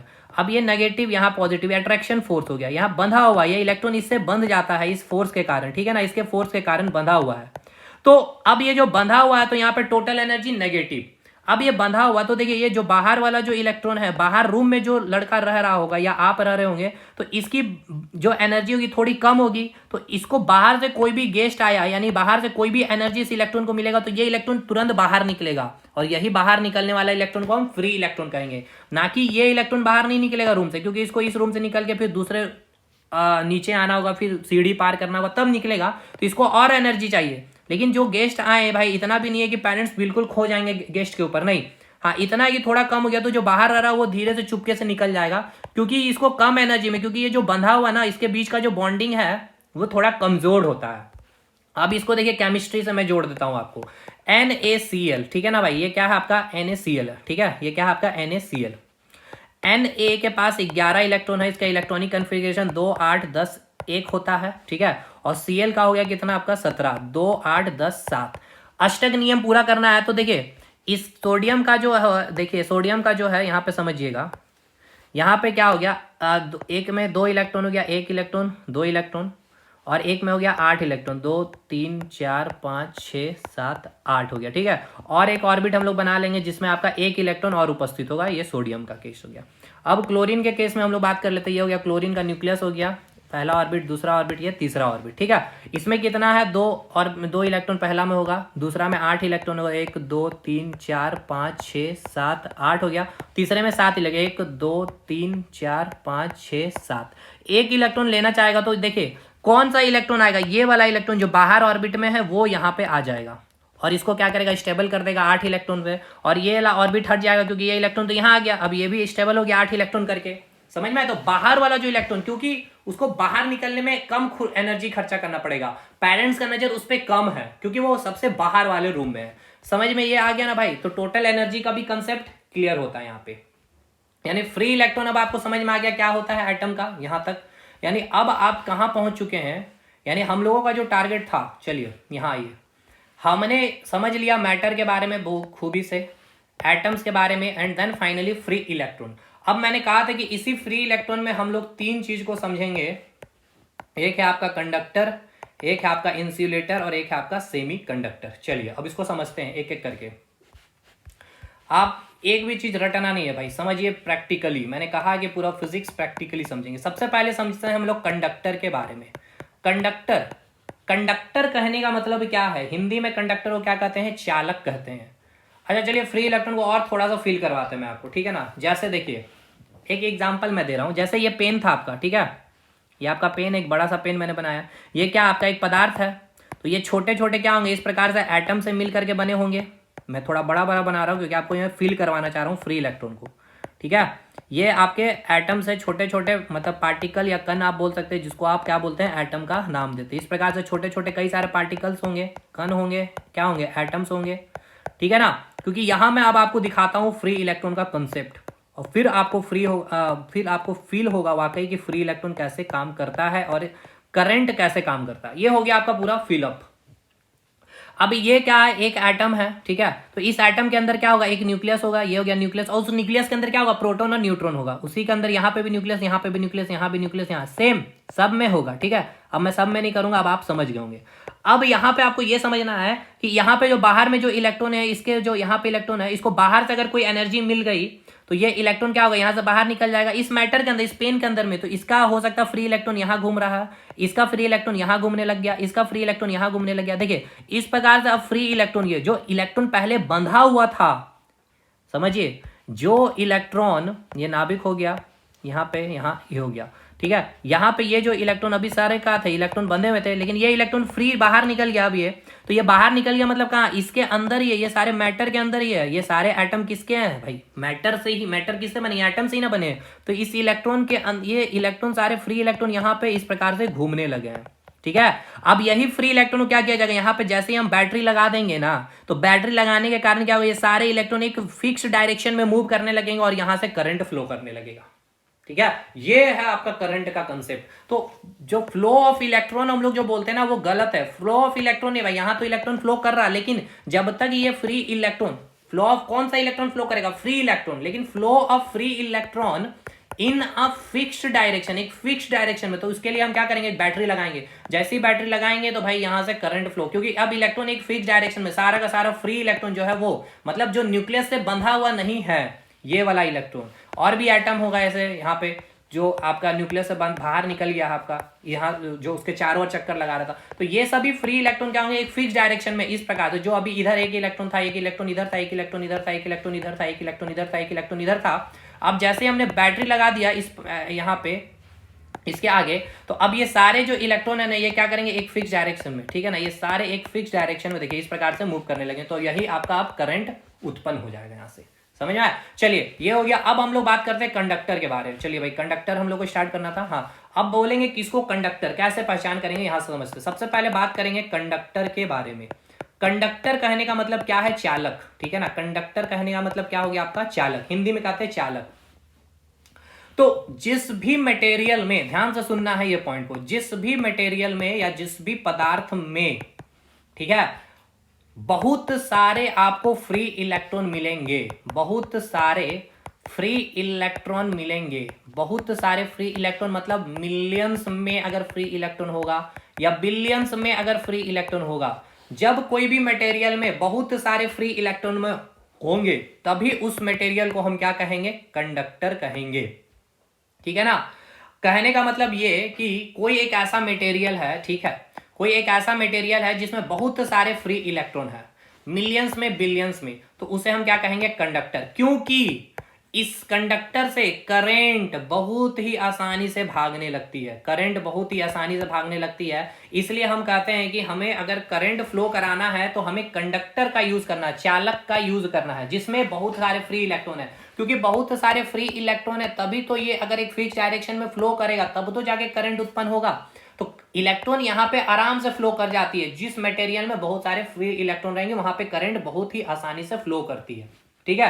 अगर अब इसका एग्जांपल देखिए, जैसे कि इस मटेरियल का मैं आपको एग्जांपल दे रहा हूं, जैसे जितने भी आपके मेटल हो गए, ठीक है ना, मेटल में जैसे कि आपका एग्जांपल हो गया कॉपर वायर, ठीक है, सिल्वर वायर। अब देखिए एक चीज याद रखिएगा, सिल्वर और कॉपर में पूछेगा बेस्ट कंडक्टर कौन सा है, बेस्ट मेटल कंडक्टर कौन सा, अगर आपसे पूछ लिया जाए तो याद रखिएगा सिल्वर है। लेकिन हम लोग घरों में देखिए, अगर सिल्वर है, चांदी है, तो हमें घर में चांदी का वायर लगाना चाहिए क्योंकि करंट उससे और अच्छा फ्लो करेगा।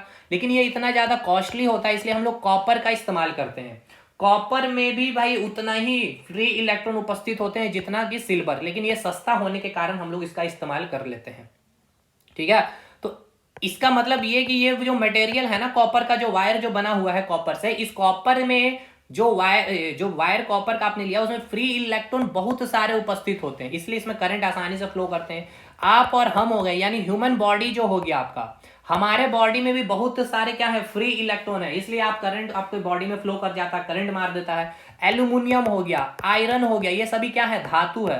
तो जितने भी धातु हो गए, इसके अलावा आपका एक नॉर्मल वाटर, देखिए नॉर्मल वाटर और प्योर वाटर में अंतर है भाई। नॉर्मल वाटर जो आपके घरों में आते हैं, ठीक है ना, जो आपके घर में आते हैं वो नॉर्मल वाटर, उससे आपका करंट फ्लो कर जाता है, करंट मार देता है उस पानी में। लेकिन जो प्योर वाटर होगा उससे आपको करंट नहीं मारेगा, समझ में आया ना, उससे आपको करंट नहीं मारेगा। मैं अभी आऊंगा प्योर वाटर और नॉर्मल वाटर को और भी डिटेल में समझाऊंगा, लेकिन पहले ये समझिए कि कंडक्टर का एग्जाम्पल जितने भी मेटल हो गए, ठीक है, कॉपर सिल्वर में पूछा जाता है बेस्ट कौन सा है, बेस्ट कंडक्टर, बेस्ट चालक, तो आप क्या कहेंगे, सिल्वर है। लेकिन घरों में यूज करते हैं हम लोग कॉपर वायर, इसके पीछे का रीजन भी बता दिए। इसके अलावा आपको याद करना है ग्रेफाइट के बारे में भी। ग्रेफाइट भी एक बेस्ट कंडक्टर है, ये सब आप लोग किए भी होंगे, केमिस्ट्री मैंने करवाया भी है। ग्रेफाइट भी क्या है आपका भाई, बेस्ट कंडक्टर है। कार्बन का एलोट्रॉप है, कार्बन का एलोट्रॉप क्या है, ये सब चीजें आप देखेंगे बाद में, करा दिया मैंने वो सब भी। तो बेस्ट कंडक्टर पूछा जाएगा कौन, तो आप क्या बोलेंगे, सिल्वर है, ठीक है ना। बेस्ट कंडक्टर कौन, तो सिल्वर याद रखेंगे। लेकिन यूज करते हैं हम लोग मरकरी घर में क्योंकि सस्ता होता है इसलिए। अब कंडक्टर का कंसेप्ट क्लियर हो गया। अब हम लोग बात करते हैं किसके बारे में, इंसुलेटर के बारे में। इंसुलेटर के बारे में, इंसुलेटर यानी कि कुचालक, तो नाम में ही आ रहा है कुचालक है, यानी कि इससे करंट फ्लो नहीं करेगा। करंट फ्लो नहीं करता है क्योंकि इसमें फ्री इलेक्ट्रॉन क्या होता ही नहीं, यानी कि इसमें फ्री इलेक्ट्रॉन नहीं होता, यानी कि जीरो फ्री इलेक्ट्रॉन है। यानी कि इसमें सारे इलेक्ट्रॉन क्या है, नाभिक से बंधे हुए हैं, ठीक है, यानी कि कोई भी इलेक्ट्रॉन यहाँ पे फ्री नहीं है। और अगर फ्री इलेक्ट्रॉन नहीं है तो यहाँ से करंट फ्लो नहीं करेगा। जैसे कि इसका एग्जाम्पल आप लकड़ी ले सकते हैं, वुड हो गया, प्लास्टिक हो गया, ठीक है ना, या फिर आप इसके अलावे और भी एग्जाम्पल ले सकते हैं, प्लास्टिक हो गया, वुड हो गया, उसके बाद आपका डायमंड हो गया आपका, ठीक है ना, बेस्ट एग्जांपल आपका डायमंड से करंट नहीं फ्लो करेगा। प्योर वाटर हो गया आपका, प्योर वाटर में समझिए क्या होता है, प्योर वाटर में कोई भी डस्ट पार्टिकल नहीं है, ठीक है ना, कोई मिनरल नहीं। प्योर वाटर मतलब केवल हाइड्रोजन और ऑक्सीजन ही है, ठीक है, केवल हाइड्रोजन और ऑक्सीजन होते हैं। और ये हाइड्रोजन ऑक्सीजन किस में होते हैं, ये हाइड्रोजन जो होते हैं और ये जो ऑक्सीजन होते हैं ये आसानी से आयंस में नहीं टूट पाते हैं। अब एक चीज को समझिए, अभी मैंने आपको क्या बताया करंट के बारे में, करंट को फ्लो करने में क्या चाहिए हम लोग को, फ्री इलेक्ट्रॉन चाहिए, यही आपने समझा। लेकिन जरूरी नहीं है, ये तो भाई सॉलिड के केस में हो गया फ्री इलेक्ट्रॉन, लेकिन जब हम लिक्विड की बात करते हैं तो वहां पे आयंस के कारण भी करंट फ्लो कर जाता है। कैसे समझिएगा, क्योंकि देखिए यहां भी मैंने आपको एग्जांपल दिया ना नॉर्मल वाटर, अब इसके कंसेप्ट को समझिएगा। देखिए जो नॉर्मल वाटर होता है आपका, ये जो आपका नॉर्मल वाटर है जो आपके घर में आते हैं, जो आप घर में यूज करते हैं नॉर्मल वाटर, इस नॉर्मल वाटर में क्या होता है, बहुत सारे क्या होते हैं, डस्ट पार्टिकल्स होते हैं, बहुत सारे चीजें होते हैं। केवल हाइड्रोजन, फॉर्मूला क्या होता है वाटर का, H2 होता है, लेकिन केवल हाइड्रोजन और ऑक्सीजन नहीं होता, इसके अलावा भी बहुत सारे मिनरल्स भी प्रेजेंट होते हैं। तो इसके कारण क्या होते हैं, ये आयंस में टूट जाते हैं, समझ में आया ना, ये क्या होते हैं, आयंस में टूट जाते हैं, मतलब H+ और OH- में टूट जाते हैं। तो अब इसके कारण क्या होता है, ये आयंस फ्लो करने लगता है, और इस आयंस के फ्लो के कारण ही क्या होता है, आपका करंट बन जाता है लिक्विड के अंदर, ठीक है ना। तो और आपका करंट फ्लो करने लगता है। तो हमेशा याद रखिएगा, करंट के बारे में मैंने आपको क्या बताया, फ्लो ऑफ फ्री इलेक्ट्रॉन, यानी कि जो इलेक्ट्रॉन, फ्री इलेक्ट्रॉन जो फ्लो करता है तभी जाके एक फिक्स डायरेक्शन में फ्लो करेगा, तभी करंट उत्पन्न होगा। लेकिन लिक्विड के केस में अगर आयन फ्लो करने लगता है तो भी आपका करंट उत्पन्न हो जाता है। जैसे कि आपके घर में जो पानी आ रहा है भाई, उसमें केवल हाइड्रोजन और ऑक्सीजन नहीं है, उसमें बहुत सारे मिनरल्स उपस्थित होते हैं, जिसके कारण ये आसानी से आयंस में टूट जाते हैं, H+ और OH-। और इस आयंस के फ्लो के कारण ही आपका क्या होता है, करंट उत्पन्न हो जाता है आपके नॉर्मल वाटर में। लेकिन जो आप प्योर वाटर, जैसे कि आप बैटरी में प्योर वाटर का यूज करते हैं, इसमें केवल हाइड्रोजन और ऑक्सीजन ही होता है, और ये आसानी से आयंस में ब्रेक डाउन नहीं हो पाते हैं, और आयंस में नहीं टूटने के कारण यहाँ पे करंट नहीं उत्पन्न हो पाता है, समझे। इसलिए तो आप बैटरी वगैरह में प्योर वाटर का इस्तेमाल करते हैं, समझे। टूटेगा, ऐसा बात नहीं है कि आयंस में नहीं टूटेगा, लेकिन इसके लिए बहुत ज्यादा अमाउंट ऑफ एनर्जी हमें देना पड़ता है, ठीक। लेकिन ये आपका जो नॉर्मल वाटर है ये नॉर्मली टूट जाता है, क्योंकि इसमें बहुत सारे मिनरल्स वगैरह उपस्थित होते हैं। तो इसीलिए ये एग्जांपल याद रखिएगा कि कंडक्टर के केस में आपका क्या हो जाएगा, आपका नॉर्मल वाटर आएगा, क्योंकि नॉर्मल वाटर से आराम से क्या हो सकता है, आपका करंट फ्लो कर सकता है, क्योंकि यह आयंस के फॉर्म में टूट जाता है। लेकिन इंसुलेटर में आपका प्योर वाटर जो आयंस के फॉर्म में नहीं टूट पाता है, और इंसुलेटर मतलब जिससे करंट फ्लो नहीं करेगा, मतलब उसमें फ्री इलेक्ट्रॉन क्या होता है, 0 होता है, ठीक है। यानी कि आपका कंडक्टर क्लियर हो गया, इंसुलेटर क्लियर हो गया। नेक्स्ट है आपका एक सेमी कंडक्टर। सेमी कंडक्टर का हिंदी क्या होता है, इसको समझिए। सेमी कंडक्टर का मतलब होता है अर्धचालक। सेमी अर्धचालक मतलब इसमें करंट फ्लो करेगा, समझिएगा, इसमें करंट क्या है, फ्लो करेगा, लेकिन बहुत कम करंट फ्लो करेगा, क्योंकि इसमें जो फ्री इलेक्ट्रॉन होते हैं, फ्री इलेक्ट्रॉन की संख्या इसमें काफी कम होती है, इसी कारण फ्री इलेक्ट्रॉन की संख्या कम होती है, इसी कारण करंट जो होता है बहुत कम फ्लो करता है। करंट इससे भी फ्लो करेगा लेकिन बहुत कम फ्लो करेगा। इसका बेस्ट एग्जांपल आपको याद रखना है, जितने सेमीकंडक्टर जैसे कि सिलिकॉन हो गया, ठीक है, जर्मेनियम हो गया, ये आपको 2 पॉइंट याद रखना है, ठीक है। तो ये सब आपको याद रखना है भाई, ये आपका हो गया। चलिए अब सेमीकंडक्टर का मेन, उसका अब हम लोग क्या करते हैं, इसकी आत्मा को लिखते हैं और समझते हैं। चलिए सबसे पहले हो गया आपका कंडक्टर, क्या हमने पढ़ा है, अब इसको शॉर्ट एक फ्लो चार्ट में हम लोग समझ लेते हैं। कंडक्टर हो गया, एक हो गया आपका इंसुलेटर हो गया आपका, ठीक है, और एक हो गया आपका क्या, सेमी कंडक्टर, ठीक है, सेमी कंडक्टर हिंदी में भी लिख लेंगे हम लोग। सेमी कंडक्टर को क्या कहेंगे, अर्धचालक, ठीक है ना, अर्धचालक कहेंगे। इंसुलेटर को क्या करेंगे हम लोग, कुचालक कहेंगे, इसको हम लोग कुचालक कहेंगे, और कंडक्टर को हम लोग चालक कहेंगे। तो चालक में हमने क्या देखा भाई, चालक में हमने देखा क्या कि इसमें फ्री इलेक्ट्रॉन क्या होते हैं, फ्री इलेक्ट्रॉन बहुत सारे इसमें उपस्थित होते हैं, फ्री इलेक्ट्रॉन बहुत होते हैं, इसलिए इसमें क्या होता है, करंट आसानी से गुजर जाता है, ठीक है ना। जिसने मेटल हो गए और सिल्वर बेस्ट कंडक्टर है एग्जांपल में। इंसुलेटर, इससे करंट क्या होगा, फ्लो नहीं करेगा, करंट फ्लो नहीं करेगा, ठीक है ना, करंट फ्लो नहीं करेगा, क्योंकि इसमें क्या होता है, फ्री इलेक्ट्रॉन उपस्थित नहीं होता, फ्री इलेक्ट्रॉन क्या होता है, उपस्थित नहीं होता है।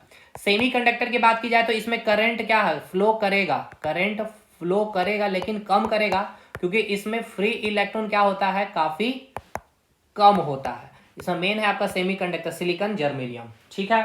तो अब आप जो है ना इलेक्ट्रिसिटी पढ़ने के लायक हो गए हैं, क्योंकि आपने क्या समझ लिया है सर, आपने फ्री इलेक्ट्रॉन के बारे समझ लिया है, आपने एटम्स के बारे समझ लिया, आपने इलेक्ट्रॉन प्रोटॉन न्यूट्रॉन के बारे समझ लिया, आपने न्यूक्लियस के बारे समझ लिया है, आपने न्यूक्लियर फोर्स के बारे समझ लिया है, आपने एटम के साइज को समझ लिया है कि इसको एंगस्ट्रॉम में मेजर किया जाता है, नाभिक को आप किसमें नापते हैं, किसमें नापते हैं भाई, तो फर्मी में नापते हैं। तो देखिए अब क्या फील कर पा रहे हैं ना कि इलेक्ट्रिसिटी कैसे बन रहा है।